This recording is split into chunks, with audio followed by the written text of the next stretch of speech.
Eu quero começar, presidente. Eu queria fazer só uma ponderação que você falasse um pouco mais alto, Tá bom, sabe? Porque a idade vai diminuindo a audição eu aqui. vou falar mais alto. Tá bom. Presidente, quando o senhor foi presidente do Brasil, que papel o Brasil passou a ocupar no cenário mundial? Olha, eu tinha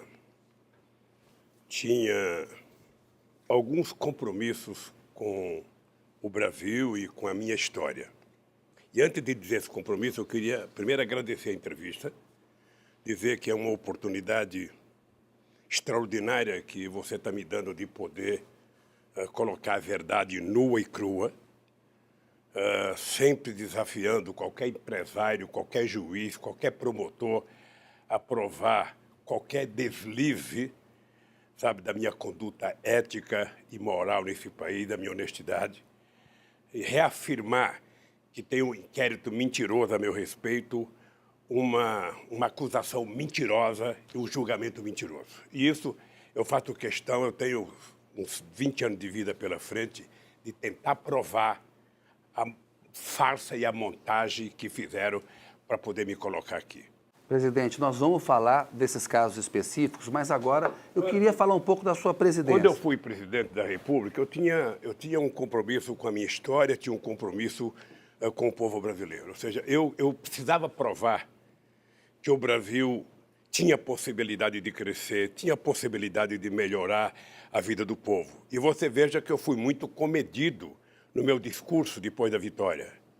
Eu disse apenas o seguinte: se ao terminar o meu mandato, cada brasileiro ou brasileira estiver tomando café da manhã, almoçando ou jantando, eu já terei cumprido a tarefa da minha vida. Foi com base nisso que eu fui a Davos anunciar o programa Fome Zero, antes de anunciar em Porto Alegre, no encontro social que houve em Porto Alegre. E eu queria provar que os economistas não davam conta de resolver os problemas do Brasil com as discussões teóricas que eles faziam. No Brasil, você sempre discutia, é preciso crescer para distribuir ou distribuir para crescer.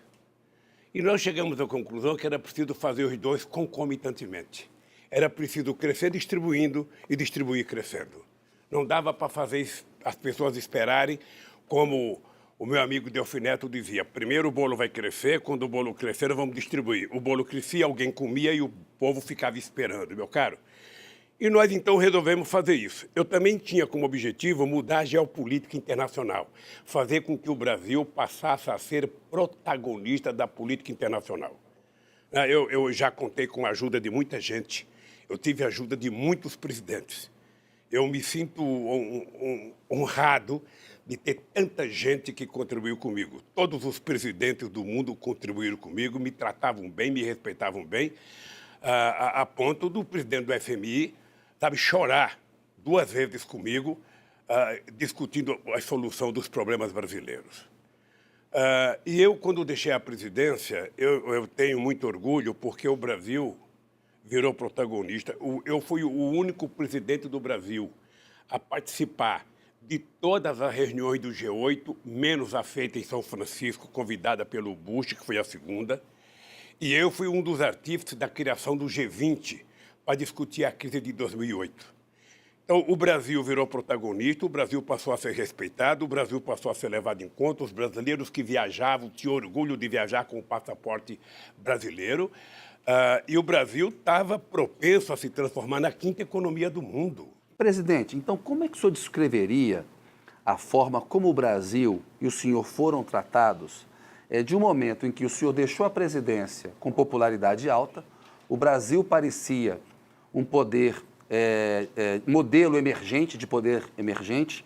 Vamos levar em conta uma coisa que eu digo para tentar fazer as pessoas entenderem o que aconteceu em 2014 com a Dilma, que é um pouco parecido do que aconteceu em 2009 com o Fernando Henrique Cardoso, com uma diferença. O Fernando Henrique Cardoso tinha o Temer na presidência da Câmara, tentando ajudar a aprovar as reformas, e a Dilma ganhou de presente o Eduardo Cunha, que trabalhava para não aprovar nada, para tentar fazer as chamadas, como é que fala? As propostas bombas. Pautas bombas. A pautas bombas. A Dilma mandava desonerar esse copo e vinha não apenas o copo, a garrafa, o bar, a esquina, a rua, ou seja, na verdade, trabalharam para prejudicar a presidenta Dilma. Essa foi a diferença básica. A segunda coisa, é importante lembrar que a Dilma, em 2012, tinha 75% de aprovação. Era a maior aprovação de um presidente naquela época, até mais do que eu, no final do seu primeiro mandato. Ora, então a Dilma, ela estava bem. Quando é que as coisas se desarranjaram? Eu acho que houve um descuido no trato da política externa, porque eu tratava com muito carinho. Eu sempre achava que política você não faz por e-mail, política você não faz por fax, política você não faz por Instagram, você não faz por Zap. Política é olho no olho. A Dilma subestimou, desprezou a política externa. Houve uma mudança. Obviamente que você não encontra um Celso Amorim em cada esquina do planeta Terra. O Celso Amorim, eu tinha ele, quando ele estava na ativa, como o mais importante ministro das Relações Exteriores do mundo.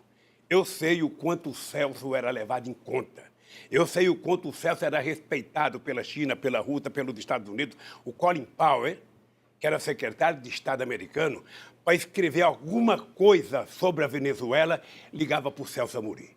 Então, obviamente que a Dilma não teve o Celso Amorim, ela escolheu outro companheiro e não teve o mesmo resultado. E política externa significa você ganhar confiança, significa você conversar com as pessoas, significa você ter paciência, significa você ouvir. E eu fazia isso com prazer, porque eu sonhava estrategicamente ter o Brasil entre os principais países do mundo na decisão da geopolítica internacional. É por isso que nós criamos o BRICS, é por isso que nós criamos o IBAS, que era Brasil, África do Sul e China e Índia. A China queria entrar, a gente não deixava porque a China não era democrática. Presidente, por que aconteceu com o senhor e com o Brasil o que aconteceu? Olha, quando houve o impeachment da Dilma, o impeachment, eu diria, com base numa mentira deslavada, com base numa farsa montada, eu tinha certeza que o processo contra Dilma era o início de um processo que teria que terminar em mim. Você deve ter conversado comigo algumas vezes e eu disse o seguinte: o impeachment não termina se não passar pelo Lula, porque eu não conseguia enxergar como é que tiro a Dilma para deixar o Lula voltar para a presidência do Brasil. E por que tinha que tirar o Lula? Olha, porque eu penso que no Brasil nós temos um problema, eu diria, psicológico coletivo na elite brasileira, que é não suportar a ascensão das camadas mais pobres do Brasil. Incomoda, é triste, mas incomoda os pobres estarem ocupando as praças que eram dos ricos, os pobres estarem frequentando os restaurantes, os pobres estarem viajando nos aviões que eles viajavam, os pobres estarem, ocupando um espaço de ascensão social que não estava previsto na elite brasileira desde o fim da escravidão. É importante lembrar, para a gente dizer o número correto, é que nesse período nós tínhamos tirado 36 milhões de pessoas da miséria absoluta e tínhamos elevado 42 milhões de brasileiros e brasileiras a um padrão de consumo de classe média baixa. Ou seja, as pessoas passaram a gostar de si mesmo, as pessoas passaram a estudar. Você acha que as meninas pobres do ProUni eram tratadas com deferência nas universidades? Não eram, não. Outras meninas, ao invés de ficarem orgulhosas de ter uma pobre na sua sala, às vezes tinham raiva. Você acha que as pessoas gostavam da gente financiar o FIES? Não, só quem recebia gostava. Você acha que as pessoas gostavam de eu ser um cara que só tem o 4º ano primário e ser o presidente que mais fez universidade na história desse país, que mais cuidou do ensino fundamental, que mais cuidou do ensino técnico nesse país? Você acha que eles admitiram isso com facilidade? Ora, então, eu penso que esse preconceito e essa coisa de não deixar o PT voltar para não permitir mais a continuidade da ascensão social, eles sabiam que comigo a coisa iria acontecer. Eu voltaria muito mais calejado, muito mais preparado, porque uma coisa que você deve se informar, até para me ajudar, é o seguinte: por que os empresários, até julho de 2014, faziam procissão, faziam fila no Instituto para pedir para eu ser candidato a presidente da República. Por quê? Olha, porque eles sabiam o que tinha acontecido no meu período de governo. Eles sabiam o quanto eles tinham ganho. Eles sabiam o quanto foi bom para a economia brasileira, o quanto foi bom para a indústria naval, o quanto foi bom para a Petrobras, o quanto foi bom para a indústria de etanol, o quanto foi bom para o pequeno e médio investidor. Eles sabiam disso. Aí depois que eu disse que não queria ser candidato, porque era um direito da Dilma ser candidato, essa gente bandeou, e não para o PT, essa gente bandeou para os tucanos. Foi um grande erro do senhor não ter sido candidato em 2014. Pode ter sido um erro meu, mas foi um erro em respeito ao direito da Dilma.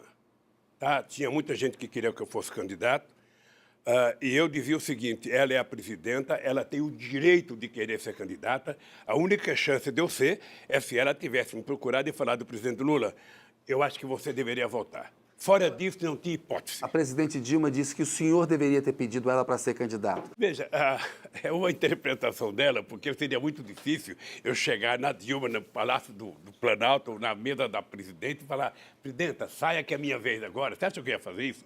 Jamais. Eu aprendi a respeitar e achava que a Dilma tinha o direito de pleitear o segundo mandato. Presidente, eu queria falar do desenvolvimento da sua filosofia política, né? O senhor teve uma infância pobre, e antes de chegar ao poder, o senhor tinha preocupação com a questão da fome, de os brasileiros fazerem 3 refeições por dia. Olha, aí é importante lembrar o seguinte: eu não gostava de política até 1978. Eu não gostava de sindicato até 1968, quando eu fui e fiquei sócio do sindicato de São Bernardo do Campo.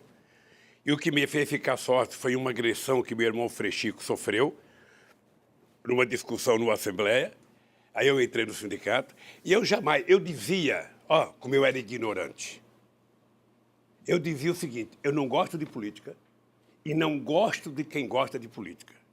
Isso em 1978.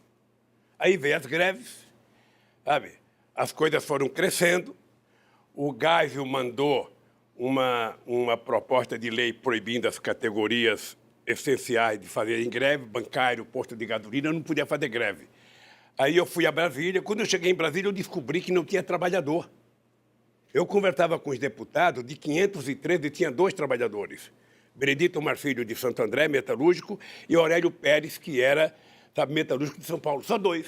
Aí eu voltei para casa apenado, eu falei: como é possível eu querer, que a classe trabalhadora tenha direito, se a grande maioria que está lá não tem nada a ver com a classe trabalhadora.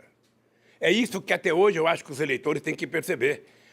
Se o eleitor se lembrar de quem ele votou na última eleição, ele vai perceber por que eles querem fazer a destruição da Previdência Social.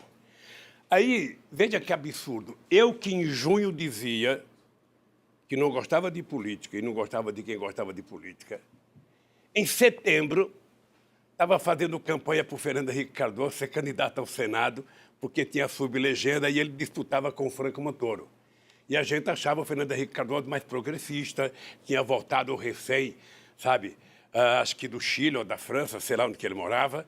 E aí um grupo de sindicalistas procurou o Fernando Henrique Cardoso, fomos apoiar ele e fizemos com que o doutor Maurício, que era nosso advogado de São Bernardo, fosse o suplente do Fernando Henrique Cardoso. Ele perdeu até para o Cláudio Lemos. Ele perdeu para o Montoro, mas o Cláudio Lemos foi o segundo. E aí o Fernando Henrique Cardoso ficou até assumir. Quando ele assumiu, que o Montoro foi eleito governador em 82, o Fernando Henrique Cardoso mudou de posição e o PT já existia. Aí o senhor viu que era importante fazer um partido político? Eu cheguei à conclusão de que se nós quiséssemos mudar a história do Brasil, nós tínhamos que criar um partido político. Criar um partido político em que a classe trabalhadora dirigisse esse partido político, em que a classe trabalhadora, junto com outras pessoas, fizessem o programa desse partido. E aí foi importante porque a gente juntou não apenas o que tinha de melhor no movimento sindical, a gente juntou o que tinha de melhor na esquerda brasileira, o que tinha de melhor na intelectualidade, o que tinha de melhor na igreja, progressiva, sobretudo com o pessoal da Teologia da Libertação. E a gente juntou muitos estudantes e o PT virou, o maior partido de esquerda da América Latina. E aí, presidente, o que aconteceu com o Brasil, falando em termos de união nacional, coesão nacional e de mobilidade social, durante o seu governo? Olha, eu duvido, eu não conheço que tenha tido na história do Brasil um governo mais plural do que o meu e mais participativo do ponto de vista da democracia. Eu tinha muitos ministros que não tinham nada a ver com o PT, muitos ministros, figuras importantes como Celso Amorim não era do PT, Da elite. como Furlan não era do PT, Miguel Jorge não era do PT, Márcio Tomás Bastos não era do PT. Tinha muita gente importante que não era do PT e fora os outros nomes. Ou seja, o que eu tinha preocupação? Eu não tinha sido eleito para governar para o PT, eu tinha sido eleito para governar para a sociedade brasileira. É por isso que eu dizia, eu vou governar para todos, agora as pessoas têm que saber que no meu governo nós temos um olhar preferencial para os mais pobres. E aí, presidente, foi um erro ter feito um governo de conciliação com as elites? Eu não acho que eu fiz um governo de conciliação. Na verdade, O senhor disse que todo mundo ganhou. isso é bom. Só não pode todo mundo ganhar no jogo de futebol, porque aí um tem que ganhar ou no mínimo empata. Mas veja, eu tinha um país esfacelado. Vamos lembrar, quando eu cheguei na eleição, na presidência da República, o Brasil era desacreditado a nível internacional. O Malan, todo ano, ia pedir dinheiro para fazer o fechamento do caixa. O Brasil devia ao FMI. O Brasil não tinha dinheiro para financiar as suas exportações. E o Brasil tinha uma dívida com o FMI. O que nós fizemos? Nós reconquistamos a credibilidade. O Brasil saiu de 60 bilhões de exportação para 480 bilhões de exportação. Não é pouca coisa. Nós criamos uma série de instrumentos e fez o Brasil ir ganhando confiança, e crescendo, e crescendo, e crescendo, e crescendo.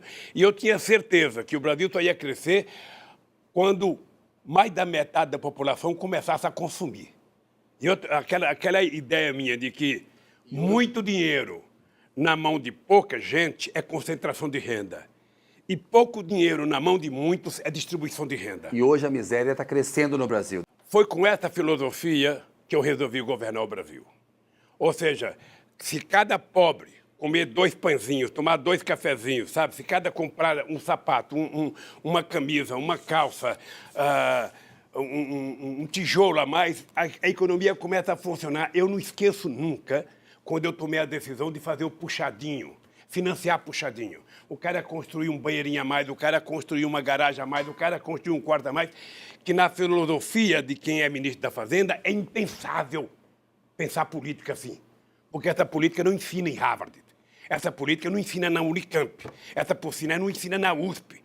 Essa política a gente aprende sobrevivendo no dia a dia. É um erro o Bolsonaro delegar tanto poder ao Paulo Guedes, à equipe econômica? Depois eu vou falar do erro do Bolsonaro. Eu queria só completar essa coisa da política pequena. Ou seja, na medida em que nós colocamos milhões de pessoas a participar do processo, com o programa Luz para Todos, as pessoas não falam, Kennedy, mas foram 4 milhões de ligações envolvendo quase 15 milhões de pessoas que passaram a comprar televisão, a comprar geladeira, a comprar liquidificador, a comprar bomba d'água, sabe? A comprar casa de farinha.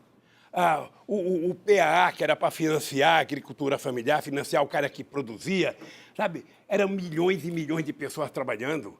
O Mais Alimento, quando veio a crise, que diziam que era porque a China estava consumindo tudo, nós criamos o programa Mais Alimento para financiar máquinas e implementos agrícolas e trator de até 80 cavalos. Foi esse programa que salvou a indústria automotiva do Brasil em 2008 e 2009, meu caro. Então, a bancarização no Brasil, você sabe quantas pessoas tiveram acesso a banco no meu governo? 70 milhões de pessoas. Sabe o que significa 70 milhões de pessoas? Argentina e Colômbia junto no sistema financeiro brasileiro. É 1/3 da população. Você vê uma pessoa catadora de papel acabar de vender o papel e na Caixa Econômica Federal depositar o seu dinheiro.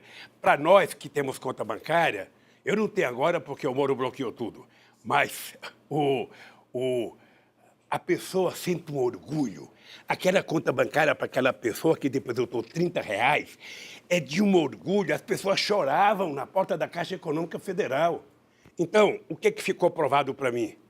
O que ficou provado para mim? Pobre não é problema. Pobre é solução quando você inclui ele e transforma ele em sujeito da história. Foi o que nós fizemos. Bem, Bolsonaro. Fale do Bolsonaro. Então, veja, eu não vou fazer o julgamento do Bolsonaro porque ele só tem 4 meses de mandato. Eu acho que ele tem um início de mandato extremamente desastroso. A impressão que eu tenho é que ele não sabe ler com cré.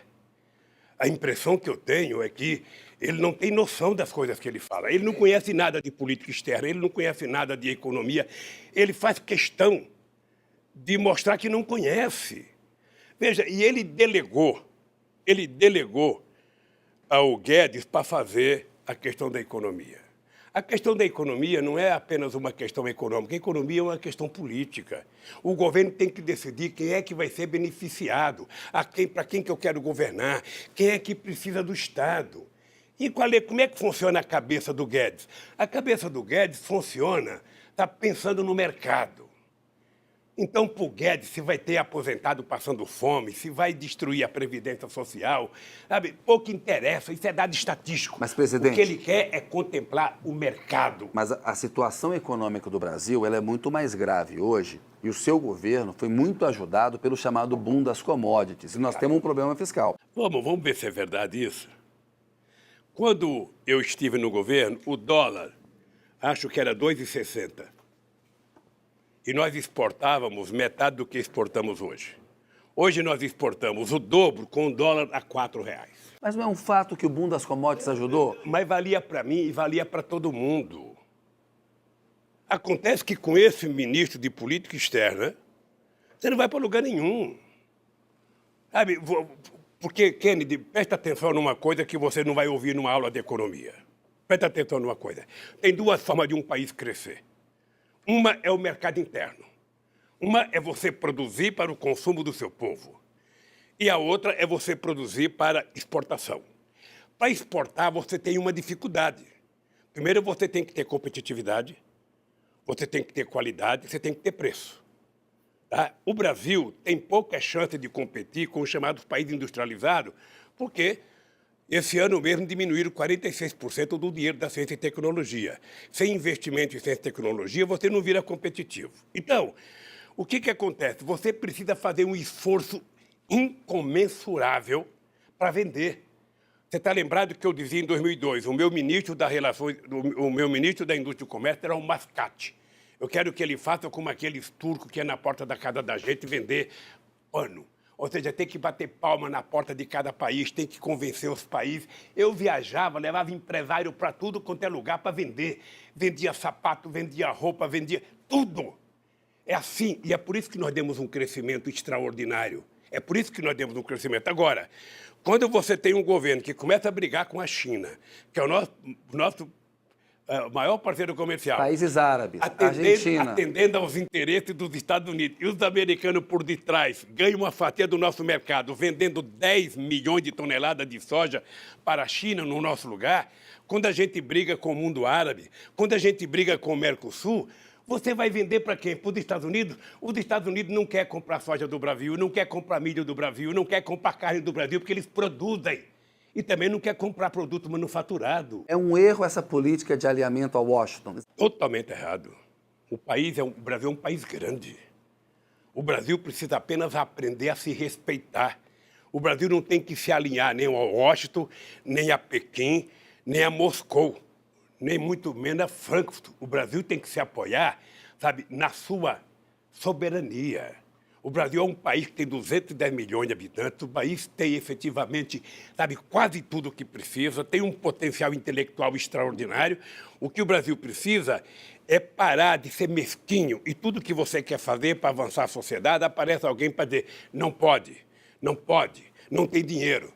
Você sabe o que eu dizia para o meu pessoal? Gente, é o seguinte, vamos parar de discutir, sabe, que a gente não pode fazer as coisas e vamos discutir quanto custou ao Brasil não fazer as coisas na hora certa. Mas, presidente, hoje a relação entre a dívida pública e o PIB ela é muito alta. A tendência é crescer, porque a economia não cresce. Ora, como é que você diminui a dívida pública com relação ao PIB? É você crescendo. Na hora que você começa a crescer, você diminui a dívida. Na hora que você não investe e não cresce, a dívida aumenta. Agora, veja, quando o país toma uma decisão absurda de vender todo o patrimônio construído ao longo da história para resolver a dívida pública, o que vai acontecer? Daqui a alguns meses ou daqui a um ano, a gente não tem mais patrimônio e a dívida continua. Porque para resolver a dívida tem que a economia crescer, o povo precisa consumir, o povo precisa comprar e o Brasil precisa vender lá fora mais. E para vender lá fora tem que ter gente vendendo. Ninguém compra do Brasil porque fulano de tal é presidente. Você tem que ir atrás. O governo Bolsonaro é capaz de fazer isso? Olha, eu não gosto de fazer julgamento, mas eu não acredito, obviamente, que ele tem 4 anos de mandato pela frente, mas eu não acredito, porque eu penso que ele fez uma opção pela mediocridade. Presidente, eu quero voltar um pouquinho, tem muitas perguntas para fazer. O quanto o senhor acha que foi importante para o Brasil ter sido escolhido para sediar a Copa do Mundo e as Olimpíadas? O que isso significou? Vamos separar as duas coisas, porque as Olimpíadas nós brigamos para conquistar.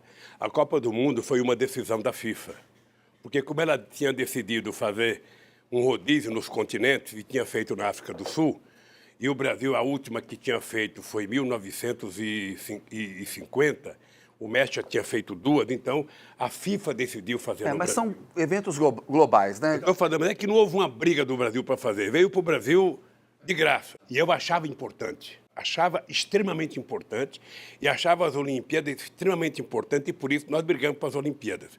Toda vez que eu vejo alguém falar mal das Olimpíadas, eu queria lembrar o que aconteceu no dia que foi anunciado o Rio de Janeiro, sabe, no Brasil. O que aconteceu em Copacabana.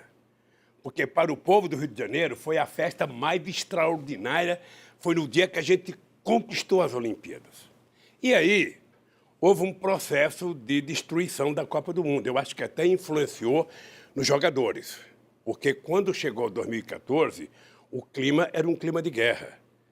Como você é um jornalista de muita competência, eu queria te pedir para você fazer algumas coisas para investigar.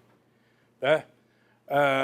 Houve um processo de tentativa de destruição quando se levantou 2 teses, que o dinheiro, sabe, do país estava sendo gasto na Copa do Mundo, que tinha muita corrupção e que os estádios no Brasil custavam o triplo do que custava em qualquer lugar do mundo, ou seja, criou-se uma unanimidade de desconfiança.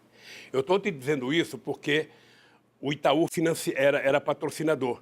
Eu chamei o Roberto Setúbal e os diretores dele para conversar como é que eles estavam tratando a Copa do Mundo sem fazer a publicidade para convencer a sociedade a aceitar a Copa do Mundo. Chamei a Ambev para conversar, sabe? Estão destruindo a Copa do Mundo e vocês são patrocinador, vocês não fazem nada. Chamei o João Roberto Marinho para conversar sobre a Copa do Mundo. Você é a emissora que vai transmitir. O que vocês estão fazendo? Conversei com a Dilma, de que era preciso recuperar a Copa do Mundo, porque era só corrupção, só corrupção. Inventou-se a ideia do padrão FIFA, e tudo era padrão FIFA, padrão FIFA. Chamei uma pessoa que você deve conhecer, chamada Valmir Campelo. Era ministro do Tribunal de Contas da União. Ele foi designado pelo Tribunal de Contas para acompanhar todos os estádios da Copa do Mundo.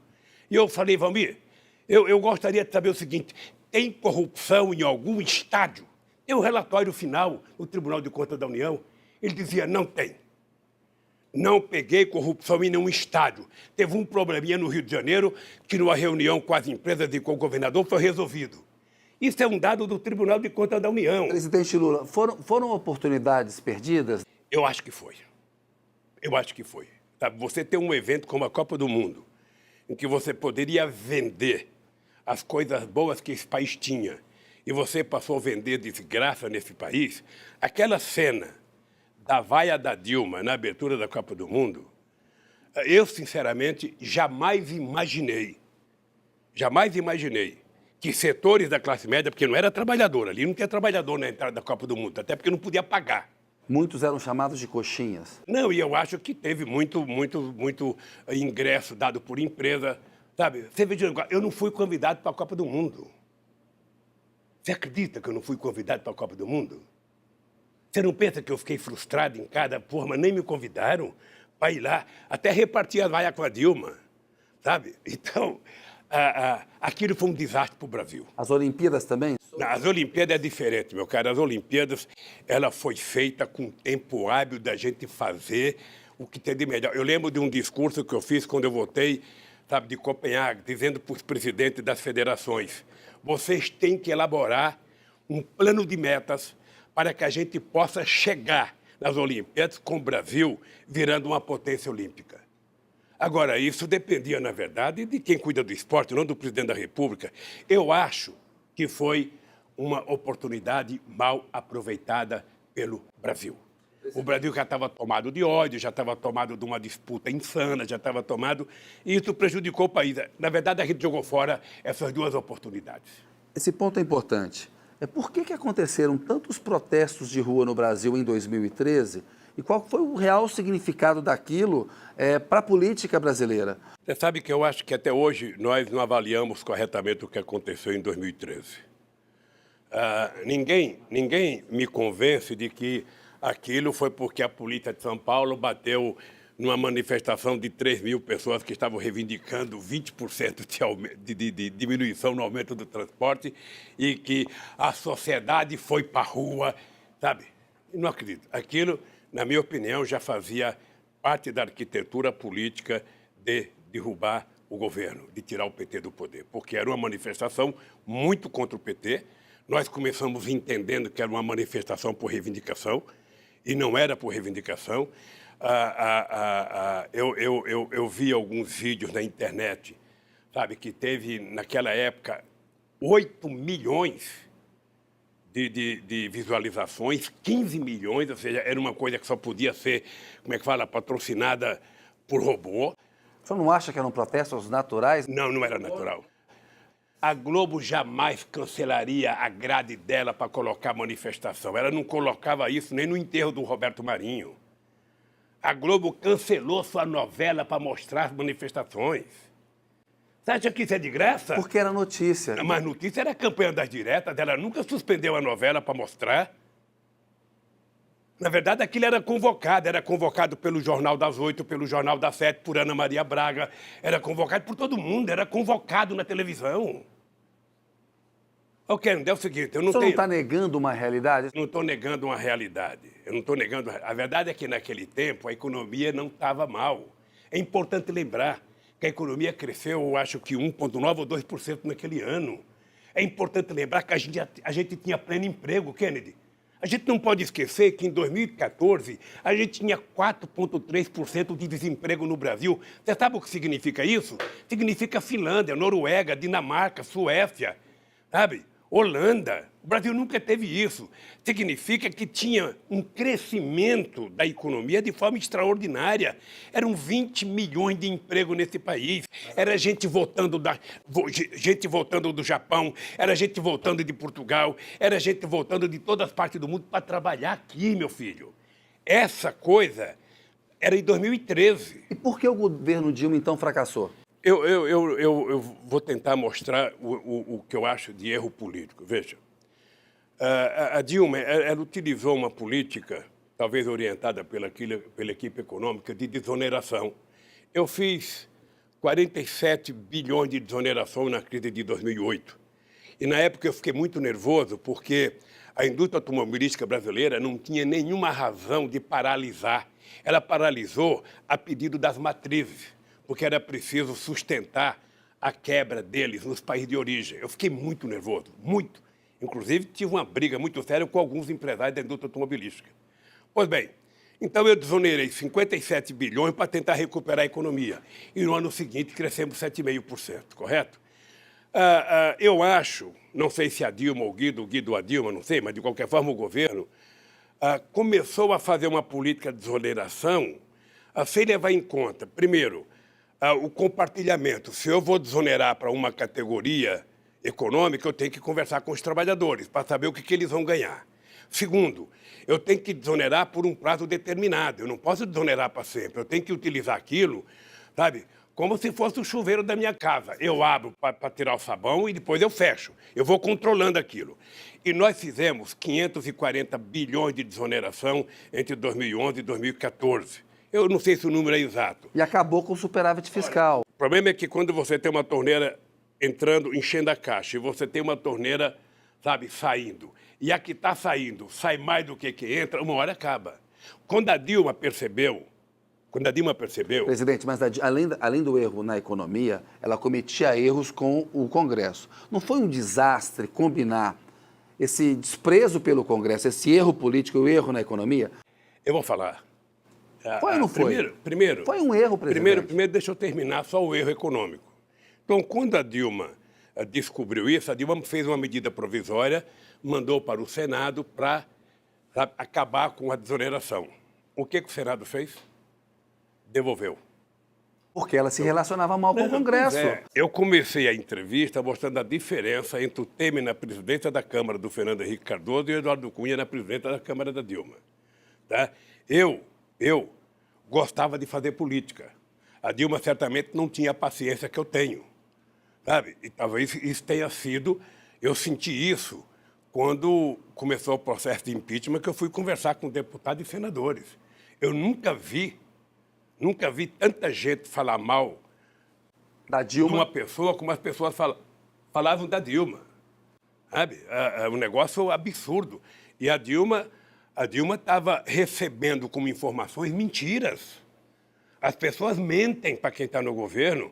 E os deputados diziam para a Dilma, eu tenho tanto voto, nós temos tanto voto. Não tinha. Mas ela não ouvia as críticas, presidente. Eu conversei com o senhor tinha críticas à Dilma.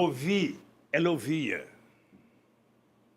Agora, não basta ouvir, é preciso você ouvir e mudar de comportamento. A Dilma é uma pessoa que eu tenho um apreço excepcional. Ela é de convicção muito forte. Ela, às vezes, acha, sabe, que o medo é que vai fazer as pessoas obedecerem. Uma vez eu falei para a Dilma, você tem que aprender a diferença entre um líder, sabe, e alguém que governa por medo. Ou seja, o cara que tem medo, ele não faz as coisas. O cara faz as coisas se ele tiver prazer. A arte de governar, eu nunca disse na minha vida. Você sabe com quem você está falando? Nunca falei. Não faz parte da minha vida. Eu, de vez em quando, brigava com meus ministros, porque eles iam ler o documento, eles falavam assim, o presidente Lula determinou. Falava, peraí, eu não determinei nada, eu pedi. Que negócio de determinar para mostrar autoridade? Autoridade a gente conquista. E o carinho vale muito mais do que uma bronca. Sabe? E graças a Deus eu aprendi a fazer isso muito bem. A Dilma não tinha a mesma paciência que eu. Acho que nem sempre... Eu era contra, por exemplo, a Dilma levar o Padilha para o Ministério da Fazenda, para a área da Saúde. Eu era favorável que o Padilha ficasse na organização política, que não tinha ninguém melhor do que ela ali. O senhor indicou o Trabuco do Bradesco e a Dilma e o Mercadante optaram pelo Levi. Não, eu não indiquei, porque não passa mal a ideia que eu fui conversar com a Dilma. O senhor indicou. Depois da segunda eleição... O senhor sugeriu.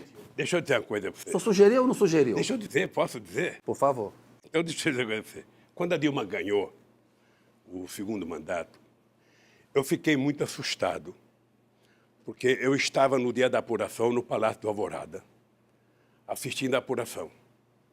E quando terminou a apuração, que deu a vitória da Dilma, eu senti no olhar da Dilma, no semblante da Dilma, e eu não sei se eu posso falar isso aqui, mas é o que eu sinto. Eu senti que a Dilma não estava satisfeita por ter ganho.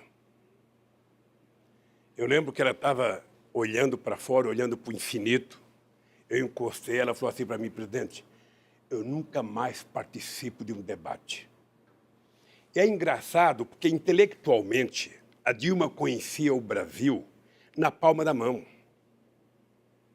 Conhecia o Brasil na palma da mão. Portanto, a Dilma não tinha que ter medo, ela não tinha que ler nada. Ela praticamente escrevia um livro cada debate. Mas ela não era uma boa política, então, presidente? Eu fui convidado para ir ao Palácio do Torto, aí a Chácara do Torto, conversar com ela sobre o governo.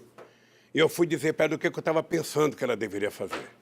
Eu fui dizer para ela que ela deveria renovar o governo antes do final do ano, não deveria esperar.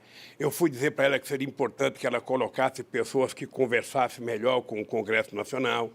Sabe? Não posso ficar citando nomes, mas um nome que eu sugeri para ela era que o Jacques Wagner fosse para a Casa Civil, porque o Jacques Wagner é todo cheio de jogo de cintura. Trabuco na Fazenda. Eu fui conversar com ela porque o Trabuco tinha sido o cara que mais defendia o governo dela. Tem vários discursos do Trabuco defendendo ela. Ela disse que ia conversar com o Trabuco, que ela ia não sei para onde, na volta ia passar e ia conversar com o Trabuco. Aí, de repente, ela volta e eu vejo pelo jornal que ela chamou o Levi. Ela não me comunicou que tinha chamado o Levi. Ou seja, realmente, eu sabia o que ela pensava do Levi, porque o Levi trabalhava no Ministério da Fazenda, e eu não entendia ela chamar o Levi. Eu não entendi. Você se decepcionou? Não, ele não iria para o meu governo, mas ela chamou, deve ter alguma razão. Porque no regime presidencialista, as pessoas... Sabe, espero que esteja certo. Eu acho que não deu certo, ele não respeitava ela. As informações que eu tenho do governo é que ele era sarcástico na relação com ela. E uma pessoa cheia de autoafirmação como a Dilma, na hora que, sabe, o carro começa a derrapar, nem sempre tem a tranquilidade de parar e falar, peraí, vamos parar, vamos ouvir, vamos conversar. Eu, por exemplo, nas minhas reuniões presidenciais, eu nunca comecei uma reunião falando. Eu convocava a reunião, sentava lá 10, 12 pessoas em volta da mesa, eu dizia, o problema é esse. Aberta a palavra, fala Kennedy. E falava todo mundo, quando todo mundo falava, aí eu falava. Sabe, se você é o presidente e você começa falando, você não deixa mais ninguém falar, acabou. Ninguém vai falar para contrariar o presidente da República. Então, tem estilos diferenciados. Eu, às vezes, lamento de não ter sido mais incisivo com a Dilma para fazer algumas coisas, mas é que quem está de fora também tem que ter muito cuidado, porque eu, na verdade, sabe, fiz questão, e a Dilma é testemunha disso, de deixar a Dilma governar do jeito que ela queria, como ela queria, e levar as pessoas que ela queria para o governo. Presidente, para muitos brasileiros, a corrupção é o maior problema, né, do país. O senhor presidiu o Brasil durante 8 anos, tem uma carreira política. Qual que é o peso real da corrupção para impedir o progresso do Brasil? Eu acho que a corrupção tem um peso, mas não é o peso a ponto de atrapalhar o crescimento da economia no Brasil. Sabe, o que atrapalha o crescimento da economia do Brasil é que o Brasil nunca pensou efetivamente em se desenvolver. O Brasil se contentou em ser o que é, um país para 35 milhões e o restante que seja número estatístico. É importante lembrar, no meu governo foi o único momento em que a gente resolveu governar o Brasil para 100% do povo brasileiro. É importante lembrar que todos os instrumentos de combate à corrupção nesse país foi feito nos 8 anos e nos 4 anos da Dilma. Tudo que nós fizemos. Até a lei da transparência, que você, como jornalista, deve ter ficado muito satisfeito porque você tinha acesso a qualquer coisa, agora acabou. Imagina se no meu governo o Queiroz estaria desaparecido. Imagina. Eu não vejo a imprensa cobrar o Queiroz mais. Mas o que tem que ser cobrado do Queiroz? Não, cobrado do Queiroz não, ele tem que prestar julgamento, ele foi denunciado. Ele foi acusado.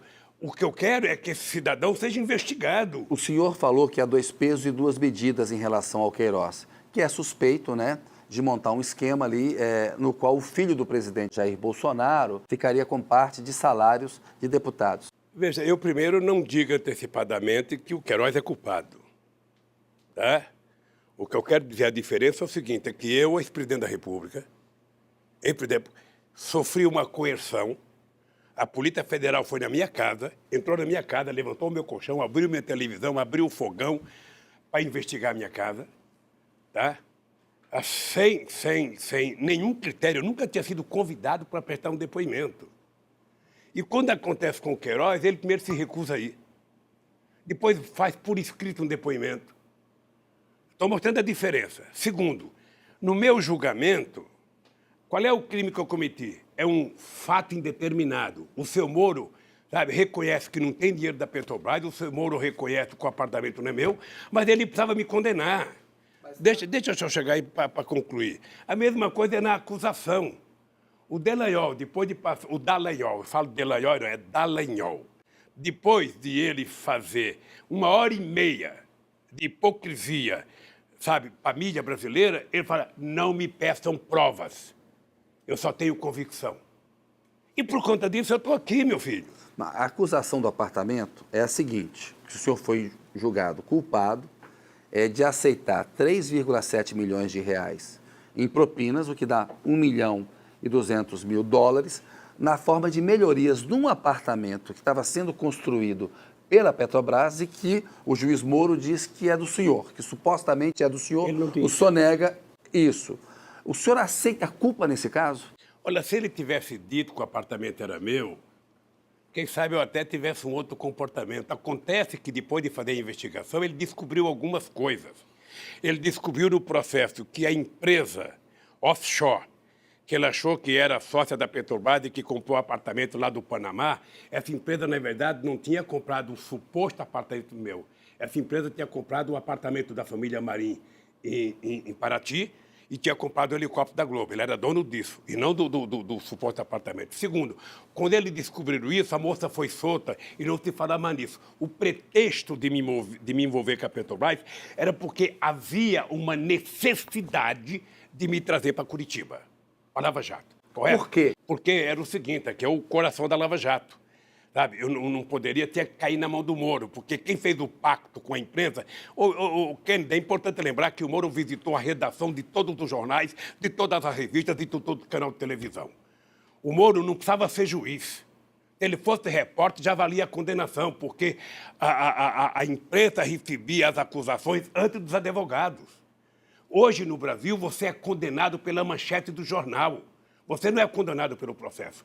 Eu duvido que você encontre na sentença do Moro uma afirmação de que tem dinheiro da Petrobras. Eu duvido que você encontre uma afirmação de que o apartamento é meu. Por que você acha que eu fico bravo? É porque eu não vou morrer antes de provar que o Moro é mentiroso. Não vou morrer antes de provar que o Dallagnol é mentiroso. Não vou morrer antes de provar que o inquérito contra mim é mentiroso, que a juíza que deu a sentença mentiu a meu respeito, que o TRF4 mentiu a meu respeito. Por que você acha que eu estou aqui? Por que você acha que eu não troco a minha dignidade pela minha liberdade? Porque de vez em quando a pessoa fala, mas agora eu fui julgado lá, você já tem a tal da detração, você já pode sair. Obviamente que quando meus advogados dizem, Lula, você pode sair, eu vou sair. Só sairei daqui se qualquer coisa que tiver que tomar decisão, não impedir de eu continuar brigando pela minha inocência. A questão da detração, presidente, é um direito que o senhor tem, porque o senhor já teria menos de 8 anos de pena e no regime brasileiro você pode ir para um semiaberto, como não há vagas, o senhor poderia sair para trabalhar durante o dia e voltar para casa.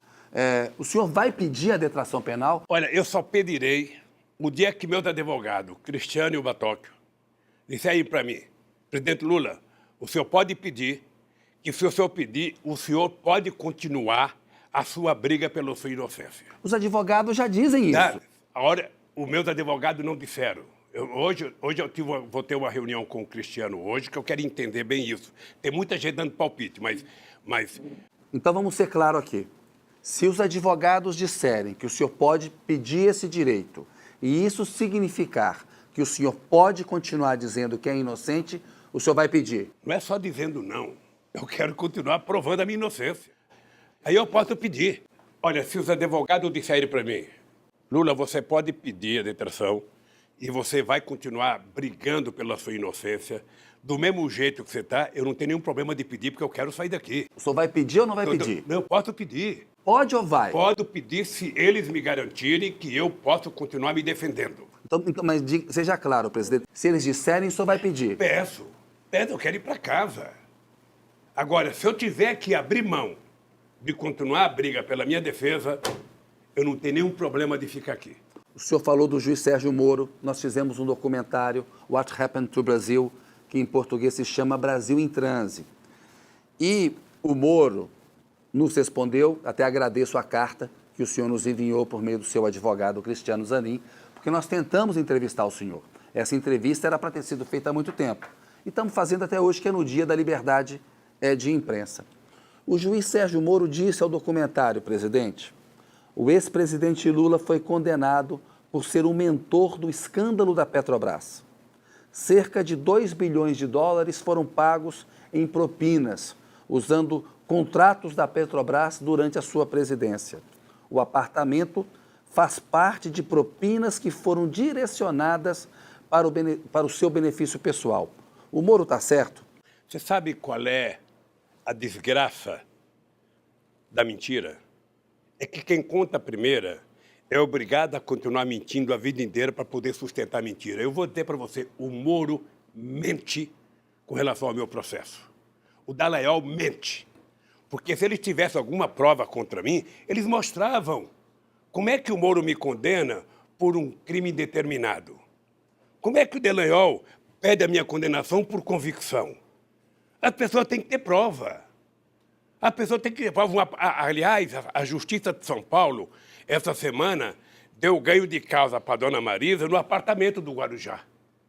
O verdadeiro apartamento que ela comprou, as cotas que ela pagou, que ninguém tinha devolvido para a gente, entramos com um processo e a gente ganhou na Justiça de São Paulo um apartamento. Então a dona Marisa ganhou. Depois eu vou mandar dar a sentença para você saber, porque eu não sei, Kennedy, quando é que vai haver a retratação. Mas eu não quero morrer sem essa gente pedir desculpa ao Brasil pelo que fizeram. Eu quero ouvir o senhor sobre coisas históricas que têm a ver com o que aconteceu no Brasil. Quero saber por que o senhor concordou em ser ministro da Casa Civil da Dilma e se havia ali uma intenção de evitar ser processado pelo Moro. Eu aceitei ser ministro da Dilma à meia-noite, quando Jacques Wagner e o Ricardo Berzoino disseram que se eu não aceitasse, sabe, não tinha solução. Eu disse para Dilma, bom, para mim aceitar ser ministro, é preciso então a gente rediscutir a política econômica. Não tinha solução, evitar o impeachment. Eles achavam que eu evitaria o impeachment. Eu, conscientemente, não achava nenhuma vantagem ter ido para o governo naquela altura do acontecimento. Sabe? Ninguém entra num carro, sabe, a alta velocidade para conseguir controlar o carro. Agora, em função de um apelo feito pelo Jacques Wagner e pelo companheiro Ricardo Berzoino, eu aceitei desde que a gente mudasse a política econômica. Marcou-se uma reunião no dia seguinte, às 11 horas da manhã, com o Nelson Barbosa, fizemos uma discussão, eu falei para Dilma, tudo bem, então vamos fazer o jogo. Sabe, se eu tivesse preocupação de ser julgado e de estar aqui, eu não estaria no Brasil, Kennedy. Eu estou aqui porque eu quero estar aqui. Sabe, eu estou aqui porque eu tomei a decisão de que eu quero ficar no Brasil, sabe, não tem problema de prisão, posso ficar aqui 1 ano, 2 anos, 3 anos, eu vou desmascarar o Moro e vou desmascarar esse pessoal da Força Tarefa Lava Jato, que agora me condena dizendo que tinha um negócio da Petrobras e agora eles fazem um acordo com a Petrobras e com os americanos para pegarem 2,5 bilhões de reais para fazer uma fundaçãozinha para o Dallagnol dirigir, para cuidar da educação. E mais 6 bilhões e 800 milhões da Odebrecht. A coisa é tão grave, Kennedy, é tão grave, que o Jacob Itá fez uma carta contando a história da chácara. O Moro não aceitou colocar no processo. O Vacari fez uma carta desmentindo o Léo. O Moro não aceitou no processo. Tem um brasileiro da Odebrecht, Tacla Duran, na Espanha, sabe? Que o Moro não aceita, com o argumento de que ele é bandido, eu não converso com bandido. Ora, você conversa com um cara que vai te denunciar. Então, meu caro, eu tenho que aproveitar o que eu sou, a idade que eu tenho, o que eu represento para esse país, para desmascarar essa farsa. Porque a Lava Jato, ela poderia ter cumprido uma tarefa importante de prender ladrão. Poderia. Sabe? Você não pensa que eu não fico feliz quando o empresário que roubou vai preso. Agora, quando você prende o empresário que roubou, você não prejudica o trabalhador, não precisava quebrar a empresa. Porque, na minha opinião, essa força-tarefa da Lava Jato e o Moro estão a serviço do Departamento de Justiça dos Estados Unidos. Tem vídeo que você já deve ter tido acesso, de procuradores americanos festejando a minha prisão. Mas isso parece uma teoria conspiratória. Eu queria que o senhor falasse mais disso, porque é até relacionado à questão do petróleo, e depois nós vamos falar da Venezuela também, porque o senhor relaciona isso à questão do pré-sal. Presidente, olha só, o Moro condenou o senhor, depois 3 juízes do TRF4, depois 4 do STJ. Como é que isso pode ser uma conspiração? Você assistiu às votações? Sim. Se você assistiu à votação, você vai perceber em que nenhuma das votações foi discutido o mérito do processo. Em nenhuma das votações. Eu acho que as votações, a última que foi no STF... Os juízes dizem que tem um conjunto de provas, de evidências. A única coisa que eu estou desafiando a prova, alguém tem que mostrar. Esse apartamento, esse maldito apartamento, se ele é meu, ele tem que ter um documento, ele tem que ter um contrato, ele tem que ter um pagamento, sabe? Alguma coisa tem que ser mostrada, não é possível, Sabe, que alguém possa dizer que um apartamento é meu, se eu não comprei, não morei, não paguei, não tem escritura. Que negócio é meu? Eu até no meu depoimento para o Moro, você está lembrado que eu perguntei para o Moro, escuta aqui, doutor Moro, o senhor já foi numa loja comprar sapato com a sua esposa? Você já viu que ela manda descer um monte de caixa e bota no pé, experimenta e não gosta, bota no pé? O senhor acha que na hora que ela vai embora sem comprar nenhum, o dono da loja pode exigir que ela pague os 10 que ela mandou descer? Você já viu alguém ser dono de um apartamento porque você foi ver e não comprou?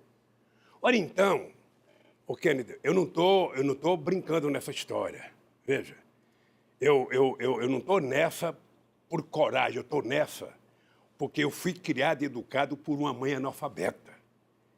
Eu, a vida inteira, tive vontade de chupar um chiclete de bola, aquele tempo chamava ping-pong. Eu nunca pude. Eu trabalhava com meu tio no bar, eu poderia roubar. Eu nunca roubei porque eu aprendi com a minha mãe.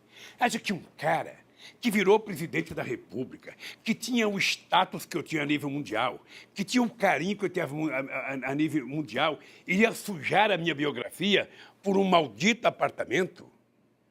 Sabe? Acha que eu ia fazer isso? Jogar fora um patrimônio construído? Ora, se essa gente tivesse prova, essa gente me desmascarava. O meu julgamento no TRF4 foi uma farsa montada, sabe, articulada. 4 juízes se sentam numa sala e falam, sentença é essa e vou mudar. Agora mesmo no STJ. Até a multa é a mesma. É o seguinte, meu caro, quando o comandante do Exército, antes das eleições, vai dizer que o Lula não pode ser liberado, quando a Rede Globo de televisão faz mais de 100 horas de Jornal Nacional contra o Lula, e todo mundo sabe a pressão que é feita a cada próximo de julgamento, todo mundo com medo. Sabe, então, meu caro, é o seguinte, eu vou brigar pela minha justiça e quero a minha absolvição. A única coisa que me interessa não é ficar em casa. A única coisa que me interessa é a minha inocência. E eu vou brigar por ela até os últimos dias da minha vida. Como que o senhor reagiu quando o senhor soube, teve ciência daquele vazamento, daquele grampo, daquela conversa entre o senhor e a então presidente Dilma? Foi muito engraçado, porque eu acho que quando houve aquele vazamento, ali ficou claro que algo de anormal estava acontecendo no país. E naquele momento, a Lava Jato tinha aprisionado, sabe, o Congresso Nacional, a Câmara, o Senado e as Cortes Superiores. Estava todo mundo com medo. Tá? Porque não é possível que não haja um paradeiro. O Dallagnol, ele ameaçou fazer greve de fome contra a Câmara, ele ameaçou fazer greve de fome contra o Senado, ele ameaçou o procurador da época, o Janot. Mas a sua reação ao grampo? A minha reação ao grampo foi que o Brasil estava fora de controle. O Brasil não tinha mais autoridade. Tá? Porque um juiz de primeira instância fazer todos os desatinos que o Collor fez e a sustentação que ele tinha... Que o Collor fez, não? Que o Moro fez. Tá? O que ele fez, ele só podia fazer porque ele tinha conquistado uma coisa anterior, que era a unanimidade da imprensa. A unanimidade, ou seja, não importa que seja verdade, você fala e nós aqui transformamos em verdade. A imprensa é manipulada pelo Moro, na sua opinião? Não, ela foi acordada. O Moro fornecia à imprensa as informações em primeira mão, do jeito que ele entendia. A imprensa transformava a mentira do Moro em verdade, sabe? E aí o cara já estava condenado. Por isso, por que você acha que eu resolvi resistir? Por quê? Porque eu quero provar que eles mentiram. Eu desafio o Moro, ó, na tua frente aqui, olhando para a câmera, eu desafio o Moro, eu desafio o Dallagnol, eu desafio qualquer um do Ministério Público, porque eu gosto da instituição. Eu não confundo a grandeza da instituição com essa meninada de Curitiba. O mesmo vale para a Polícia Federal. É uma instituição que eu tenho um apreço muito grande. Mas alguns delegados que fizeram inquérito, nós vamos provar isso. Pode ficar certo que eu não sossegarei enquanto não provar isso. Sabe, de que houve uma armação e não tem conspiração, não, tem fatos, querido. Conspiração é quando você insinua. Mas quando você mostra o Dallagnol indo na Caixa Econômica registrar uma conta de 2,5 bilhões, sabe? Não é mais conspiração, é um dado concreto. Ele é que tem que se explicar. Ele é que tem que se explicar. É uma forma de corrupção? Eu acho. Se ele disse que eu montei uma quadrilha, a quadrilha é essa. Porque na tal da minha quadrilha ele não encontrou dinheiro. Na dele encontrou 2,5 bilhões, mais 6 bilhões e 800 milhões do acordo da Odebrecht. Sabe? Mais o Léo da UAS, que pagou 6 milhões, você conhece a história, pagou 6 milhões a diretor seu para confirmar a mentira dele. E nós ficamos sabendo porque um diretor que não recebeu entrou na Justiça do Trabalho para receber a parte dele. Ora, então, meu caro, então, Kennedy, O senhor acha se eu não que- aproveitar o que eu sou nesse país para tentar colocar a casa em ordem, porque esse país só vai melhorar quando a casa estiver em ordem, quando as pessoas estiverem se respeitando, quando as instituições estiverem funcionando. E aí, presidente, por que o senhor tentou concorrer à presidência em 2018? E qual foi o tamanho do golpe que o senhor sentiu quando o senhor foi impedido de concorrer? Eu tinha segurança de todos os advogados que cuidam da questão eleitoral, de que era humanamente impossível, pela legislação em vigor, eu ser proibido de ser candidato. O máximo que poderia acontecer era eu ser candidato sob júdice. Muitos ministros da Suprema Corte disseram, off the records, que o senhor não seria candidato, por causa da lei da ficha limpa que o senhor assinou.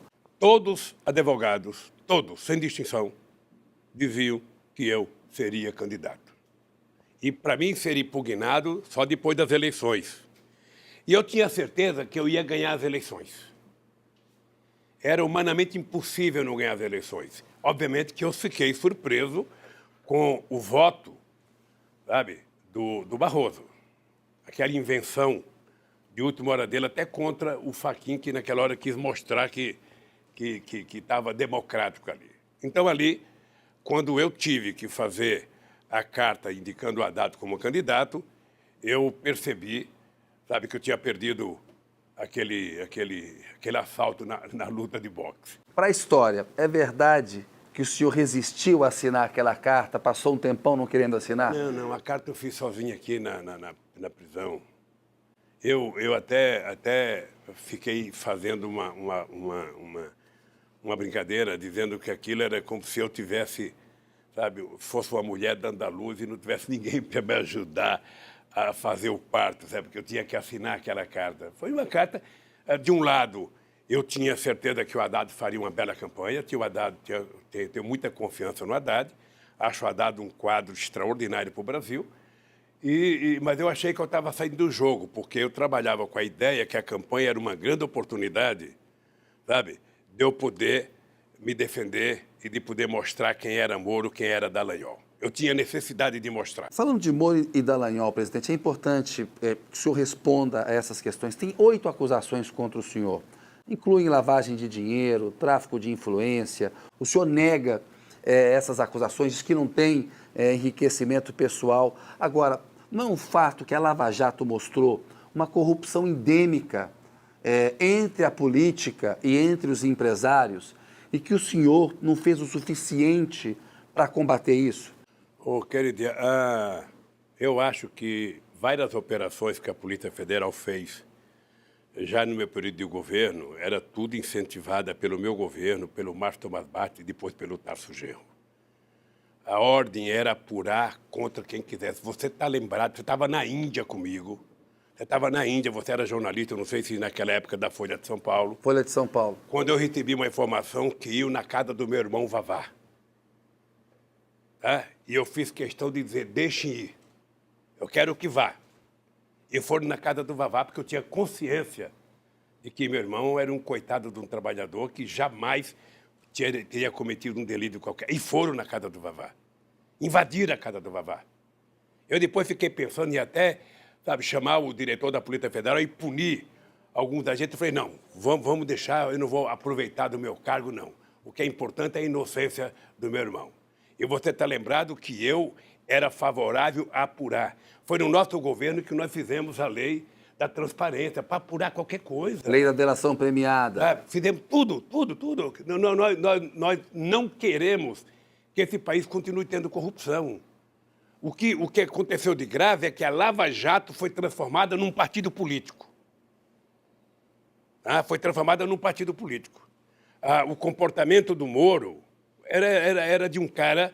É só pegar a quantidade de vezes que, nesse processo todo, as pessoas trabalharam apoiando o Aécio contra Dilma, apoiando o Bolsonaro contra Dilma. Então, como eu não quero ficar no disse, eu vou brigar. Eu quero o seguinte, eu só quero que eles mostrem uma prova. A hora que eles mostrarem uma prova, sabe? Uma prova, não precisa ser duas, uma só. Sabe, que eu cometi um crime, eu me calo. Tem uma discussão criminal e tem uma discussão ética. Na entrevista que o senhor deu à Folha de São Paulo e ao El País, na questão do sítio, o senhor diz que não cometeu crime, mas cometeu um erro de ter frequentado o sítio que alguém pediu que a OAS e a Odebrecht reformassem. Aí o senhor falou, poderia até ser uma discussão ética, né, sobre troca de favores. O senhor admite um erro ético e quem pediu para reformar o sítio? Kennedy, eu disse esse negócio da ética porque primeiro a imprensa começou a dizer que eu tinha uma chácara. Eu dizia que não era minha. A imprensa dizia que eu tinha uma chácara.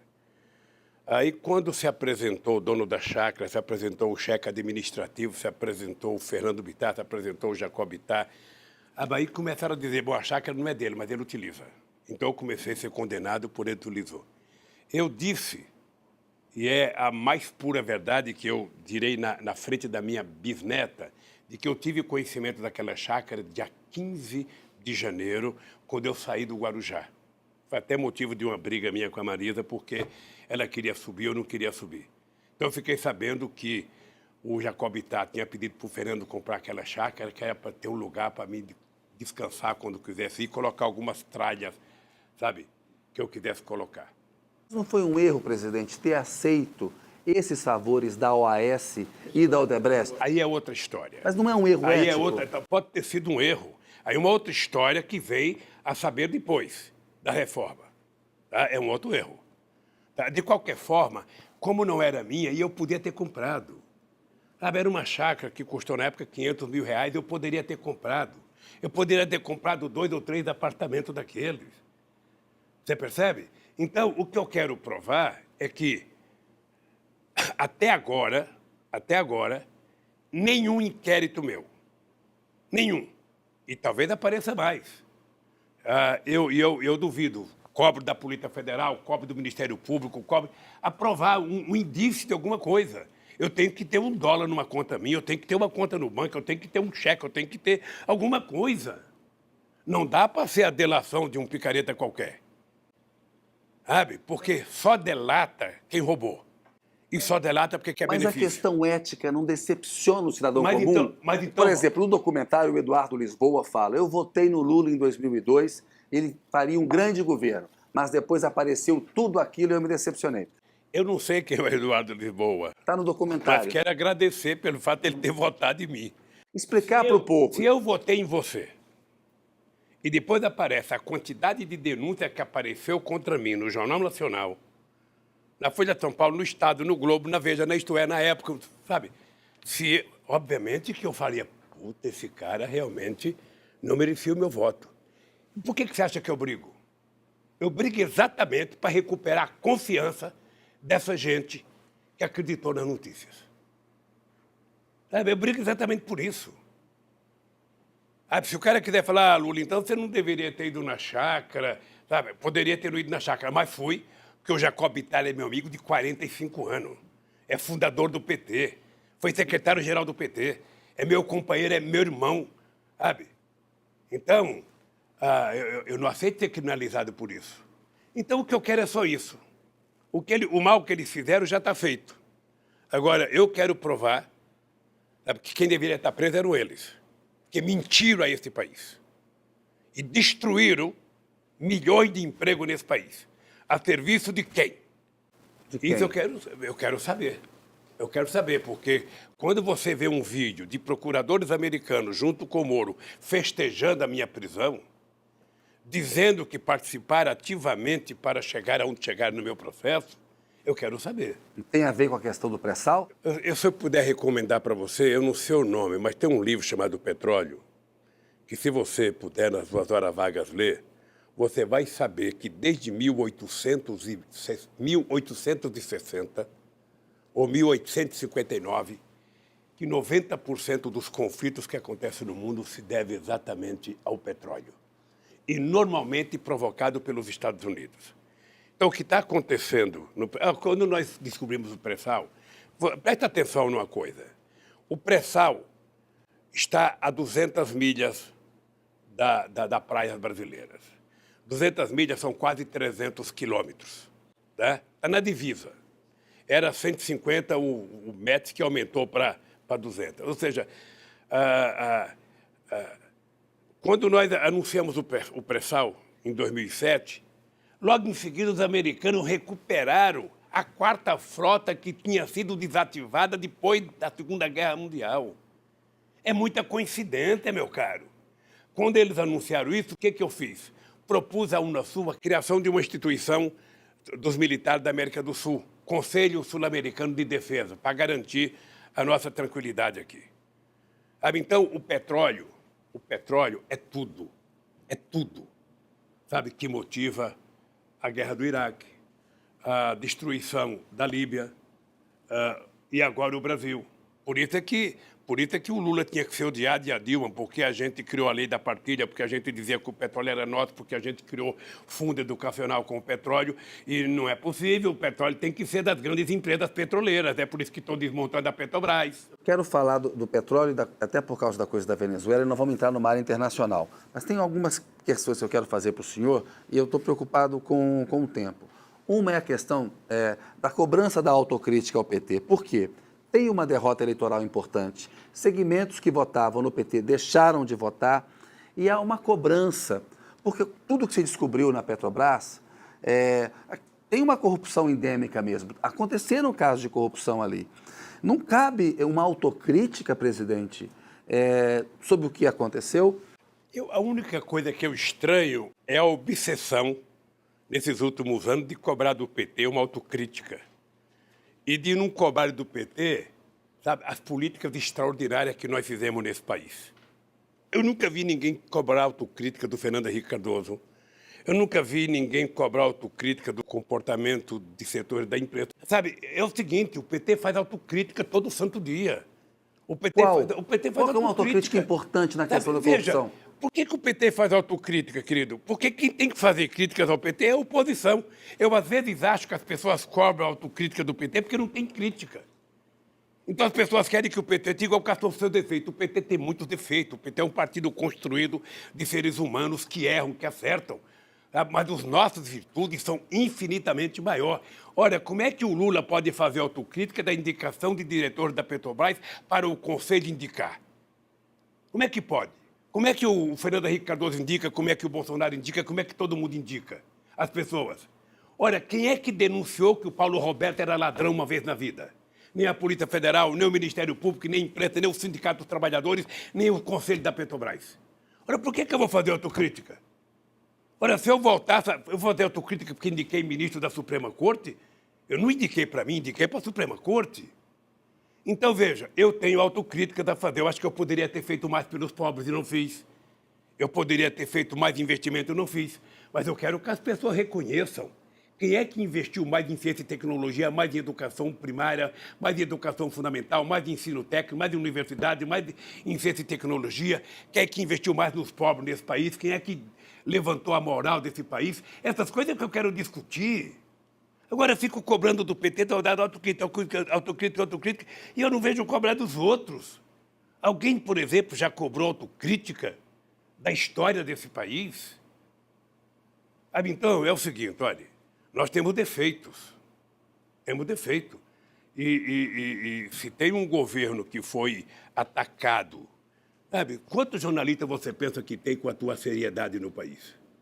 Tem poucos, Kennedy. Pessoas que têm coragem de falar bem quando é obrigado a falar bem, quando tem necessidade, e é capaz de criticar. Sabe, na hora que tem que criticar. Quantos tem, Kennedy? Esse país virou um país... Há vários jornalistas. Tem você, tem Jânio de Freitas. Você conta nos dedos, nessa mão aqui que só tem 4. Sabe? Você vai contando nos dedos os caras que escrevem, sabe, com seriedade. Então, Kennedy, é o seguinte, olha, o PT perdeu as eleições. Eu lamento que não tenha sido o PT que perdeu, tenha sido o povo brasileiro que perdeu. O Collor teve 39% dos votos do total desse país, 57% dos válidos, correto? Então, tem 61% das pessoas que não votaram. As pessoas se dirigiram à urna, sabe, em outubro, com ódio, demolida por um antipetismo, sabe, a ponto de pessoas acreditar que o Lula era comunista, que não sei quem era comunista, ou seja, é uma doença mental grave que foi tomada de algum... Era uma situação difícil. E o senhor respondeu para o documentário que se o senhor tivesse sido candidato, o Bolsonaro não seria presidente hoje. Por quê? Eu teria ganho no primeiro turno. Você sabe por quê? Porque eu tenho uma relação com a sociedade que é muito mais uma relação da sociedade comigo do que do Lula para ela. Ou seja, eu sei o que eu fiz nesse país. Eu sei o que aconteceu nesse país. Se tem uma pessoa que tem os números na cabeça, eu tenho.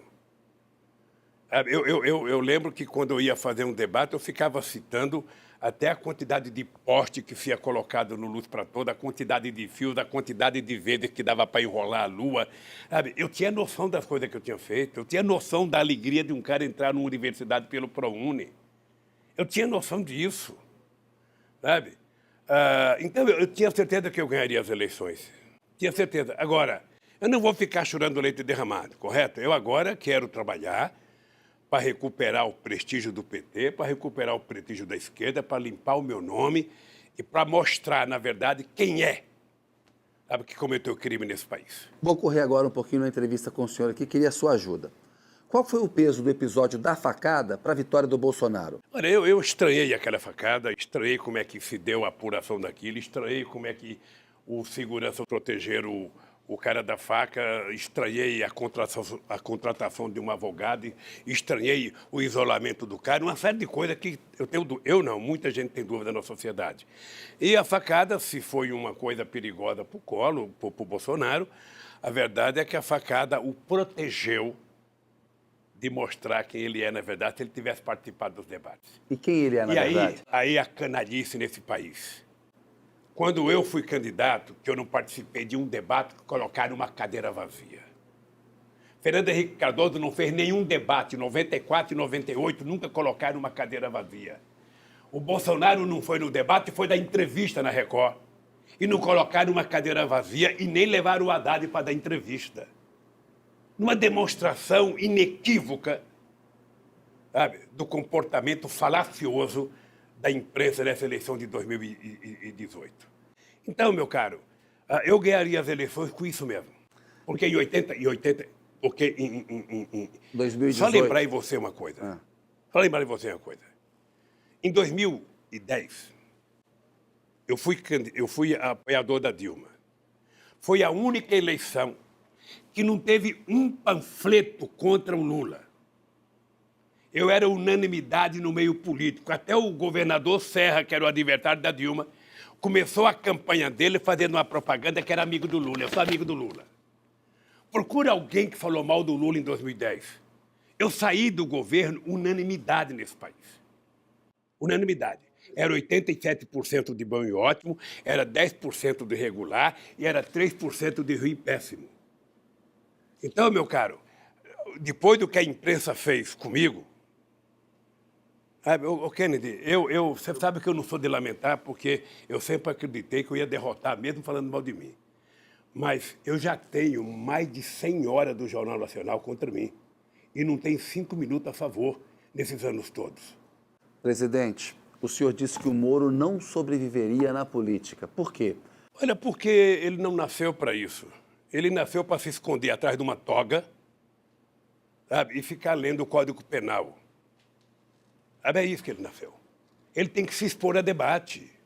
Eu, por exemplo, adoraria, se sair daqui, fazer um debate com o Moro sobre os crimes que eu cometi. Aonde ele quiser, na universidade que ele quiser. Sabe, ele escolhe o público, eu só quero que seja transmitido pela imprensa. Presidente, a democracia brasileira corre risco com Bolsonaro? Eu acho que corre muito risco. Veja, ele acaba de fazer um decreto acabando com todos os conselhos populares que foram criados a partir da Constituição de 88. ele defende barbaramente um Estado armado, um Estado policialesco. Ou seja, você não vê cidadão fazer um gesto a não ser um gesto de atirar. Ele, na cabeça dele, acha que arma resolve o problema de todo mundo. Ele acaba de autorizar que fazendeiro pode utilizar arma e atirar em quem quiser. É um doente. Acho que o problema do Brasil se resolve com arma, o problema do Brasil se resolve com livro, com escola. Qual é a sua avaliação, presidente, sobre as fortes suspeitas de que a vereadora Marielle Franco tenha sido morta por milicianos? Olha, eu acho que prenderam esses dois que foram presos para tentar evitar mais investigação. E eu acho que a gente precisava continuar investindo para saber quem é o mandante. Presidente, eu queria falar um pouquinho da política internacional. O Nicolás Maduro deveria convocar eleições gerais na Venezuela? Eu fui presidente do Brasil e eu quero te dizer uma coisa muito clara. Eu acho que o Maduro tem que tomar a decisão que for melhor para o povo da Venezuela e o povo é que tem que obrigar o Maduro a fazer as coisas. Mas qual é essa melhor decisão? Não, Eleições gerais? O povo é que decide, pode ser eleições gerais, mas o povo é que decide, não vai ser eu que vou ficar dando palpite. Sabe? O que eu não aceito, hipótese alguma, é a intromissão do Trump, que ele deve cuidar dos Estados Unidos.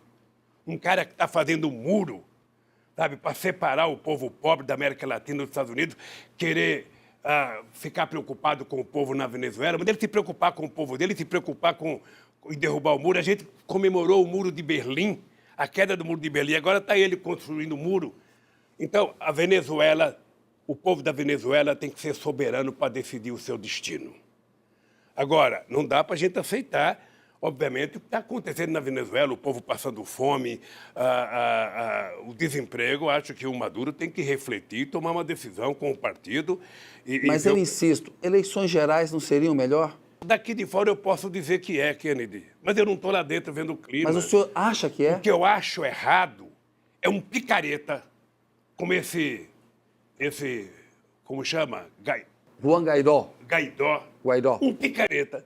Se auto-intitular presidente. Imagina o Lulinha vai se auto-intitular imperador. Sabe?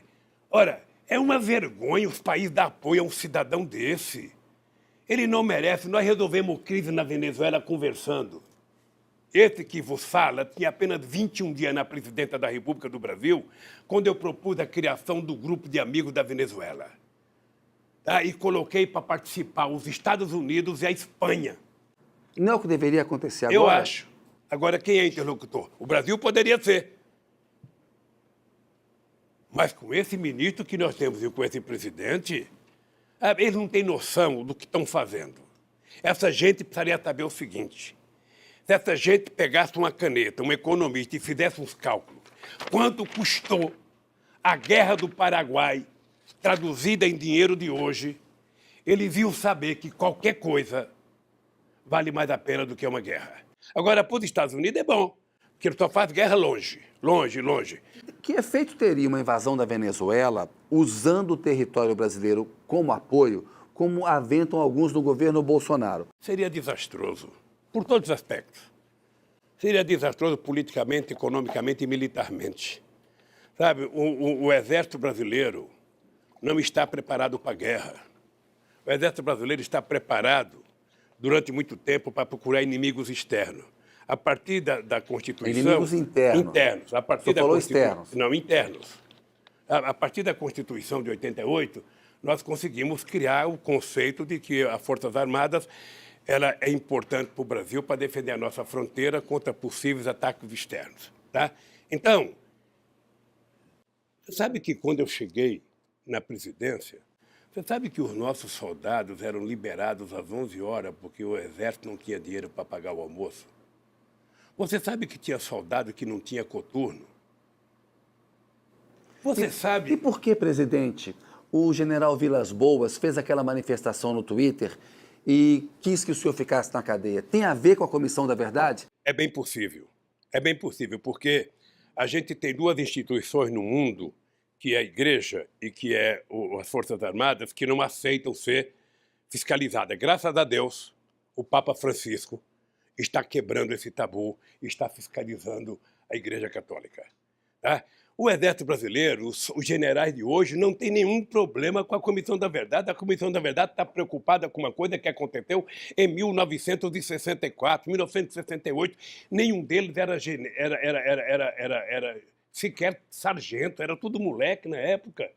Olha, se eles cometeram um erro, você veja na Argentina... Mas eles defendem o que eles fizeram. Diz que atuaram para evitar um golpe. O problema do Brasil é outro. É que a nossa cultura é uma cultura um pouco, sabe...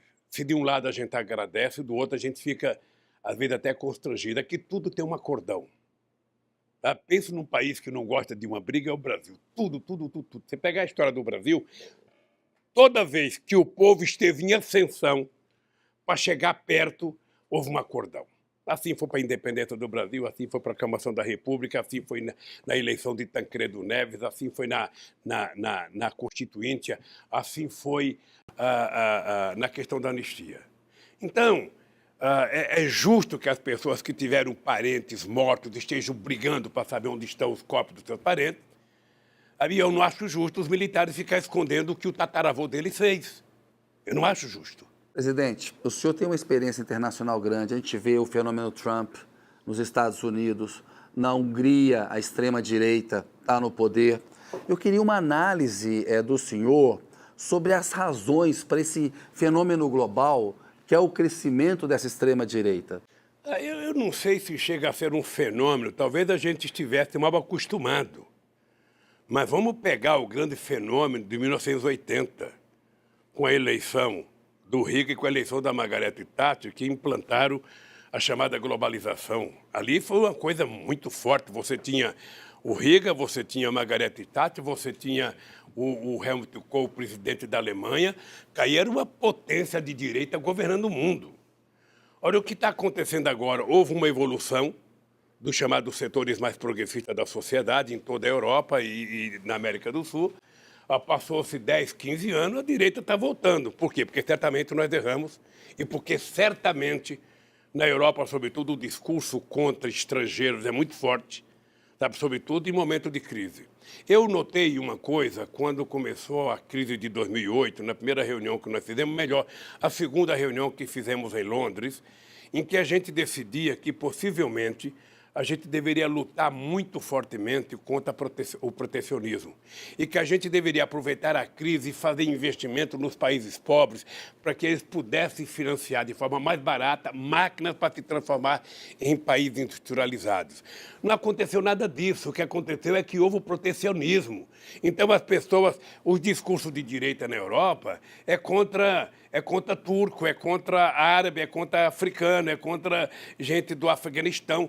É uma loucura, uma obsessão. Estou perdendo meu emprego por causa, sabe, do estrangeiro. Aqui no Brasil, eu era presidente quando começou essa crise. O que eu fiz? Eu legalizei 150 mil bolivianos. Legalizei 150 mil bolivianos, para mostrar o seguinte, não é a imigração que causa problema.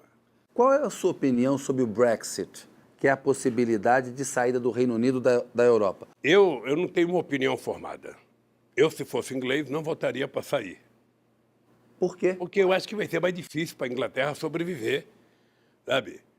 Comercialmente é importante. Tanto é verdade que eles agora estão preocupados, sabe? Mas eu acho, Kennedy, que a construção da União Europeia foi uma coisa muito forte para a democracia mundial. A construção da União Europeia foi uma coisa muito forte que deveria servir como exemplo de convivência pacífica na diversidade. Lamentavelmente, tem ajuste que precisa ser feito. E eu acho que a situação da Inglaterra é uma situação delicada internamente. Sabe? Se a Europa começar a criar confusão para produtos de exportação da Inglaterra, vai ser muito ruim.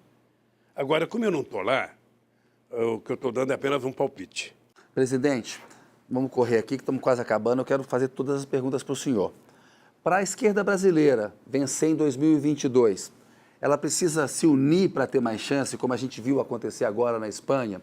E aí o Ciro, os setores do MDB, moderados, têm que estar juntos com o PT? Olha, eu tenho a memória histórica porque eu participei de todas as eleições no Brasil até 2006. Eu fui candidato em 89, 94, 98, 2002, 2006. Muitas delas houve vários candidatos da esquerda. O Ciro Gomes saiu candidato 2 vezes quando eu fui candidato. Garotinho saiu candidato. E depois a gente se juntou. Mas para vencer o Bolsonaro, essas forças conservadoras em Veja, 2022... O problema do Bolsonaro é que nem ele acreditava. Houve um certo menosprezo à candidatura do Bolsonaro, porque nem ele acreditava. O Bolsonaro já estava contente com 15%. Ele jamais imaginou ter isso, pela figura histórica dele, pela trajetória histórica dele. Então, se tem um cara, sabe, que ganhou sem querer, foi esse homem. Sabe? Ele ninguém acreditava nisso. Eu duvido que tenha um político experiente que acreditasse nisso. Talvez seja isso que tenha feito ele ganhar. A animosidade criada contra a classe política, o PSDB está no poço que estava, e ele ganhou. Tá? Obviamente que a esquerda poderia ter se juntado no segundo turno. Para isso é que nós criamos o segundo turno. Você disputa o primeiro, sabe? Se no primeiro não der, você disputa o segundo turno. É para isso que foi criado o segundo turno. Eu sei disso porque eu participei, briguei muito pelo segundo turno. Agora, sabe, não deu certo. E quem paga o pato é o povo brasileiro. O senhor disse que o ex-presidente Fernando Henrique Cardoso não tem jogado da forma que o nome dele merece. Que gesto concreto o senhor esperaria do Fernando Henrique Cardoso? Veja, é difícil ficar fazendo julgamento de um homem de 86 anos, acho, de idade. Ou seja, eu acho que ele dessa idade, um cara com 86 anos não tem que ter mais agenda, não tem que ter mais nada, faz o que ele quiser.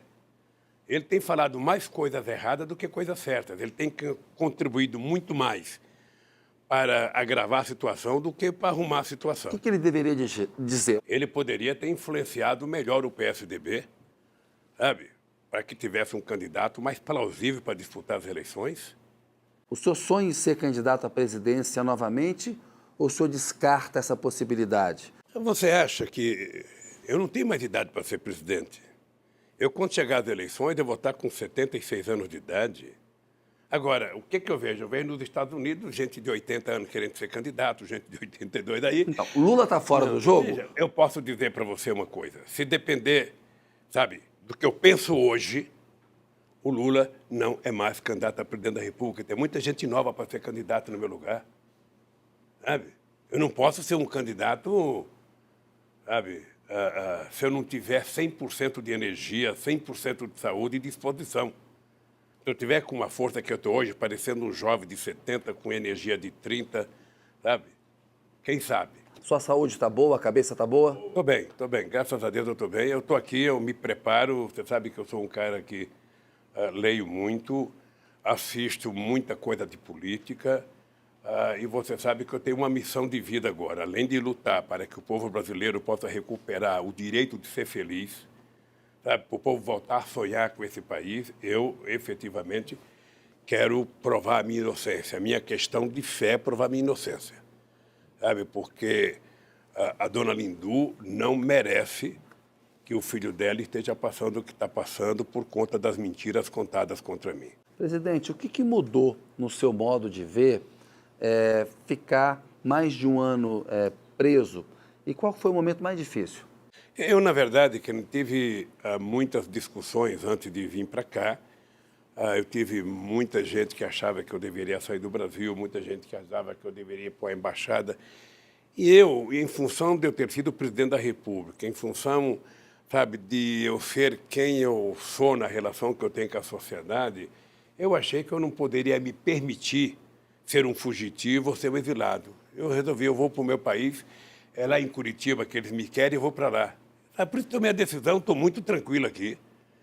Sabe, eu te digo todo santo dia, não acredito que o Moro e que o juiz que me julgaram durmam com a consciência tranquila que eu durmo. Não acredito. Sabe, me preparo muito. Às vezes você vê eu bravo assim, mas eu não tenho ódio, não. Eu tenho muita tranquilidade, sabe, porque eu sei o que está acontecendo nesse país e vou brigar para que os setores progressistas da sociedade voltem a governar esse país. Não é possível a gente conviver com a quantidade de mentira que nós estamos convivendo. E aí envolve a questão da Venezuela. Quer dizer, veja, a questão da Venezuela nós resolvemos, ou seja, você pode... Coloca os países da América do Sul para resolver. Olha, imagina se você é presidente do Brasil e eu me proclamo candidato a presidente da República. E aí eu começo a chamar gente para ir para a rua protestar contra você. Aí eu vou tentar convencer militares a dar um golpe em você. Mas a Venezuela não virou uma ditadura? O Maduro mudou a Suprema Corte, reprime a Como população. é que foi as eleições do ano passado?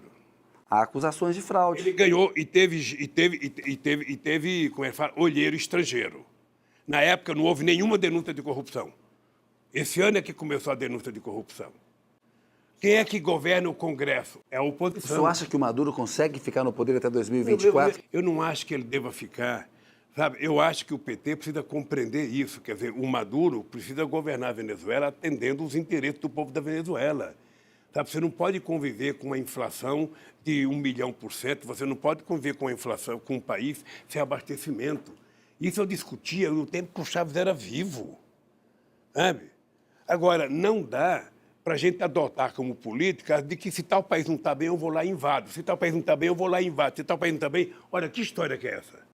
É preciso que a gente respeite a autodeterminação de cada cidadão. Presidente, quantos livros o senhor leu na prisão e qual o livro mais impressionou o senhor? Eu li muitos livros, eu não lembro quantos agora, mas eu li Mais muito. de 40? Posso te dizer que eu li mais do que eu li na vida inteira. Tá? Eu te digo que um livro que me impressionou pelo que estamos vivendo hoje no mundo foi esse do petróleo. Sabe? Esse livro, ele me impactou profundamente. Sabe?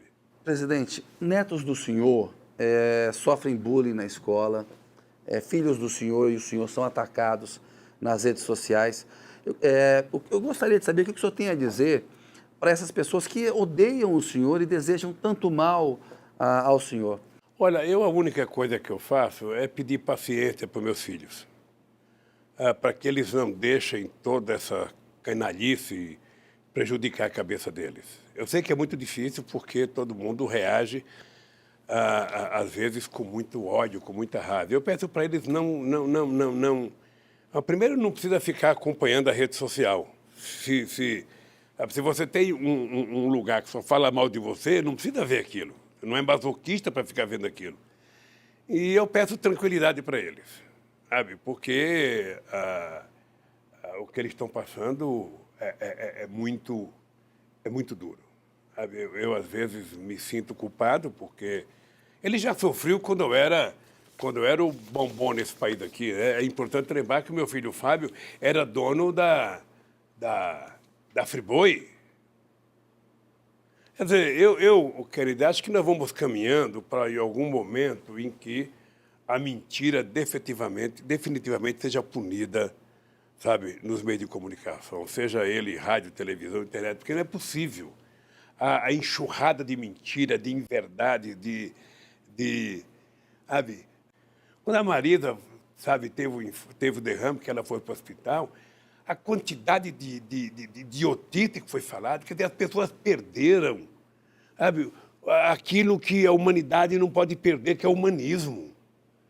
Sabe, eu sou solidário, eu posso ter divergência com o Kennedy, eu posso ter divergência, mas ele é um ser humano, na dor eu tenho que compreender. Aí isso acabou, Kennedy, isso acabou. Como é que o Brasil vai sair disso? O Brasil vai sair disso, Kennedy, quando ele tiver um governo que governe para todos, que converse com todos e que, sabe, tenha palavras de bom senso para o país.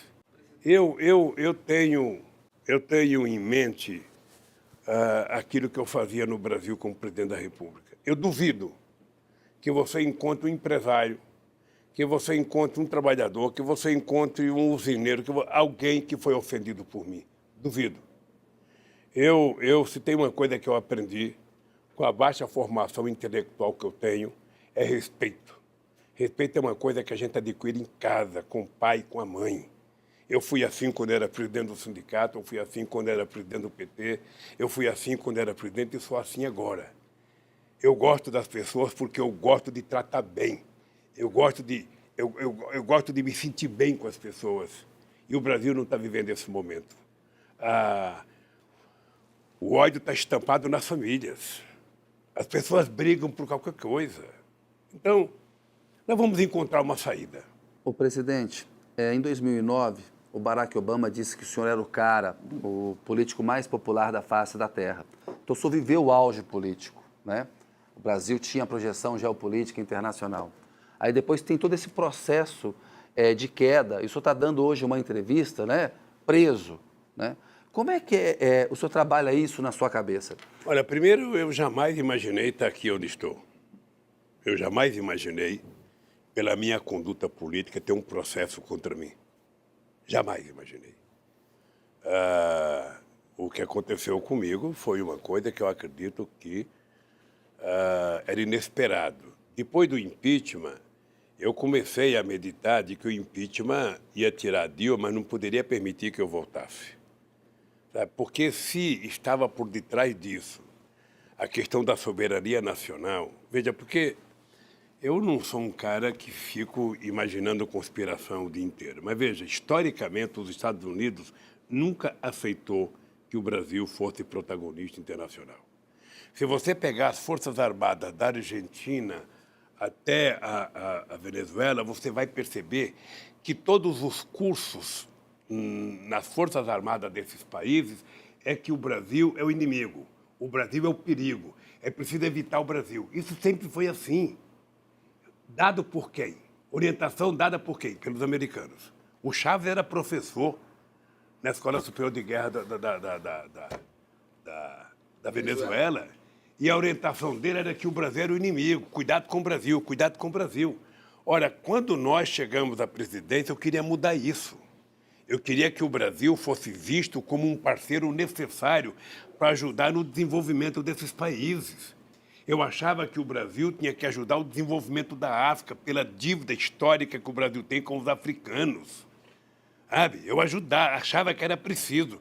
Por isso fiz tanta viagem, levei tantos empresários.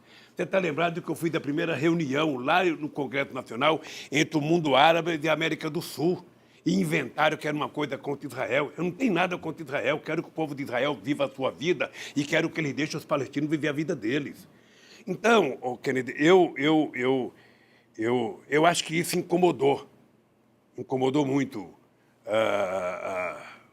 sobretudo esse governo americano que está aí. Incomodou porque o Brasil vira protagonista, o Brasil se mete em tudo, o Brasil quer resolver problemas de paz da Bolívia.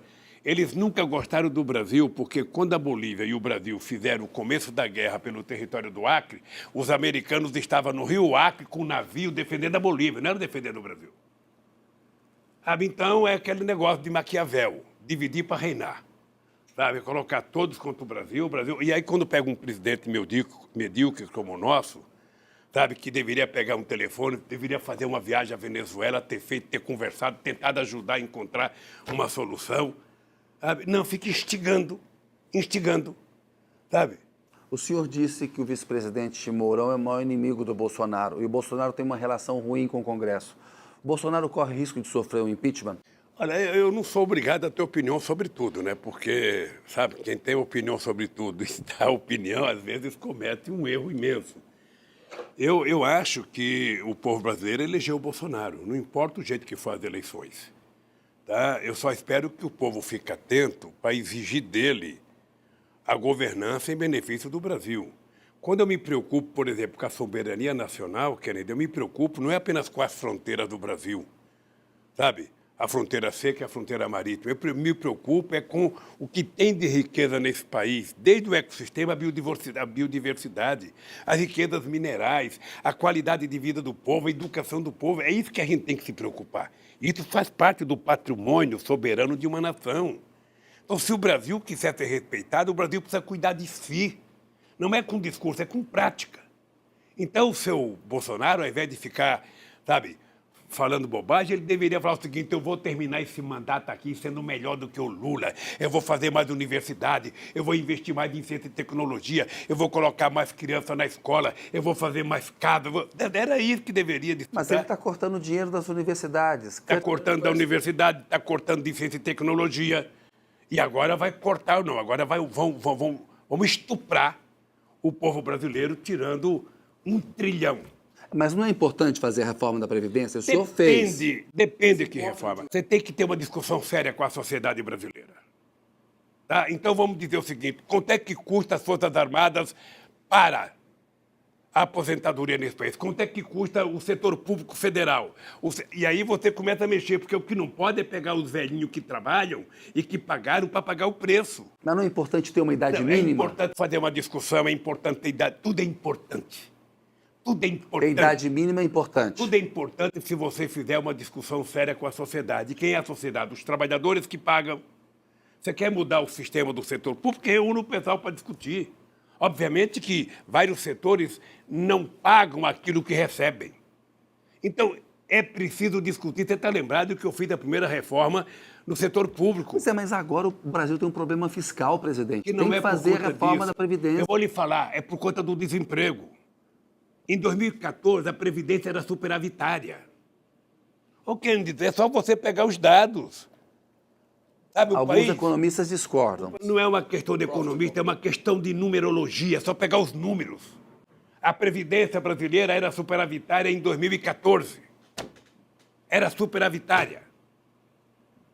Na medida que começa a decair o crescimento econômico, cai o consumo, que é tudo, obviamente, que vai ficando, aumentando a dívida.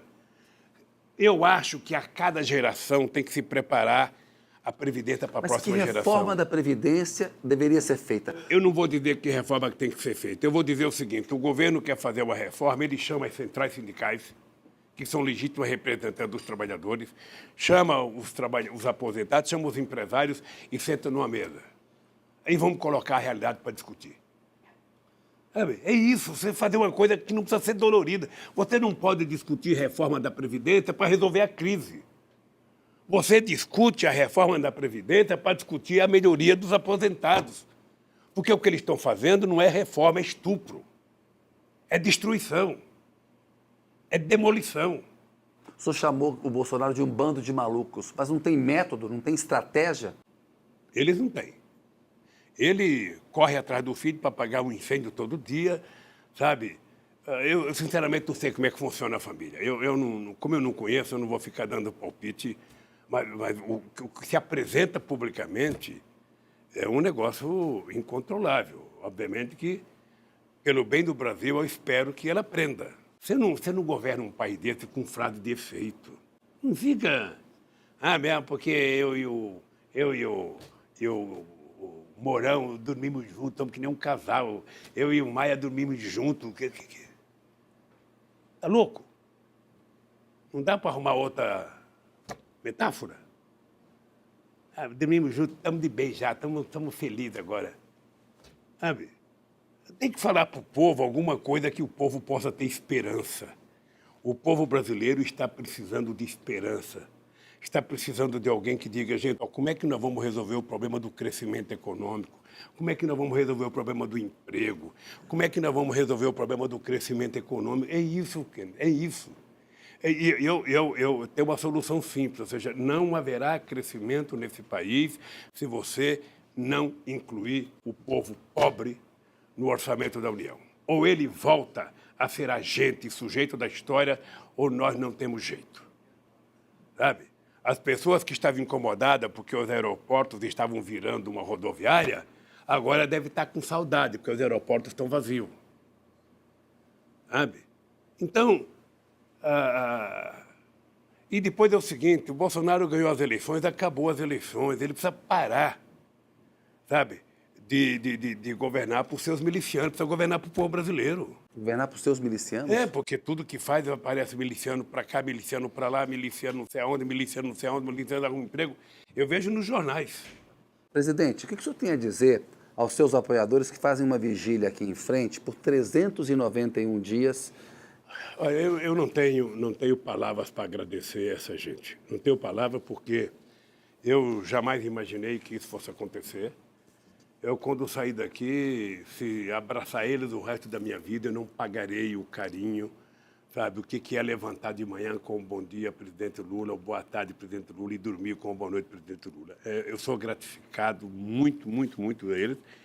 E peço a Deus que, sabe, eu saia logo para eles poderem ficar tranquilos para cada deles dormir.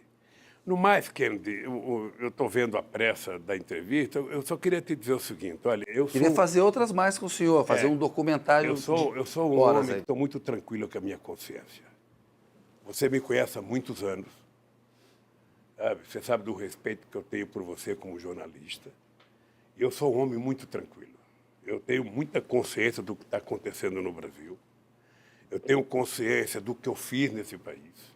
Sabe? E é muito difícil a elite brasileira aceitar que tenha sido eu a ter feito o que fiz nesse país. Sabe? O país nunca viveu um momento tão extraordinário como viveu no meu governo, inclusive de autoestima. E ser acusado da forma que eu fui, sabe? Eu tinha duas opções, ou me calar, às vezes eu fico pensando em fazer uma delação contra o Moro, o Delaiol e o juiz que me julgaram. Mas não aceitam. Então não tem para quem fazer, a não ser para você um dia fazer uma delação. Sabe? Então eu só tenho eu mesmo, esse povo maravilhoso que está aí fora, para provar a minha inocência. Quando eu provar a minha inocência, eu posso morrer tranquilo. Espero que os meus advogados, sabe, cuide dessa questão da tal da detração, sem abrir mão da minha defesa, porque se eu tiver que abrir mão, eu morrerei aqui dentro. Presidente, muito obrigado aí pela sua entrevista. Obrigado a você, Kennedy. Desculpa por não responder tudo que você queria saber. Quando quiser, fazemos outros. Obrigado.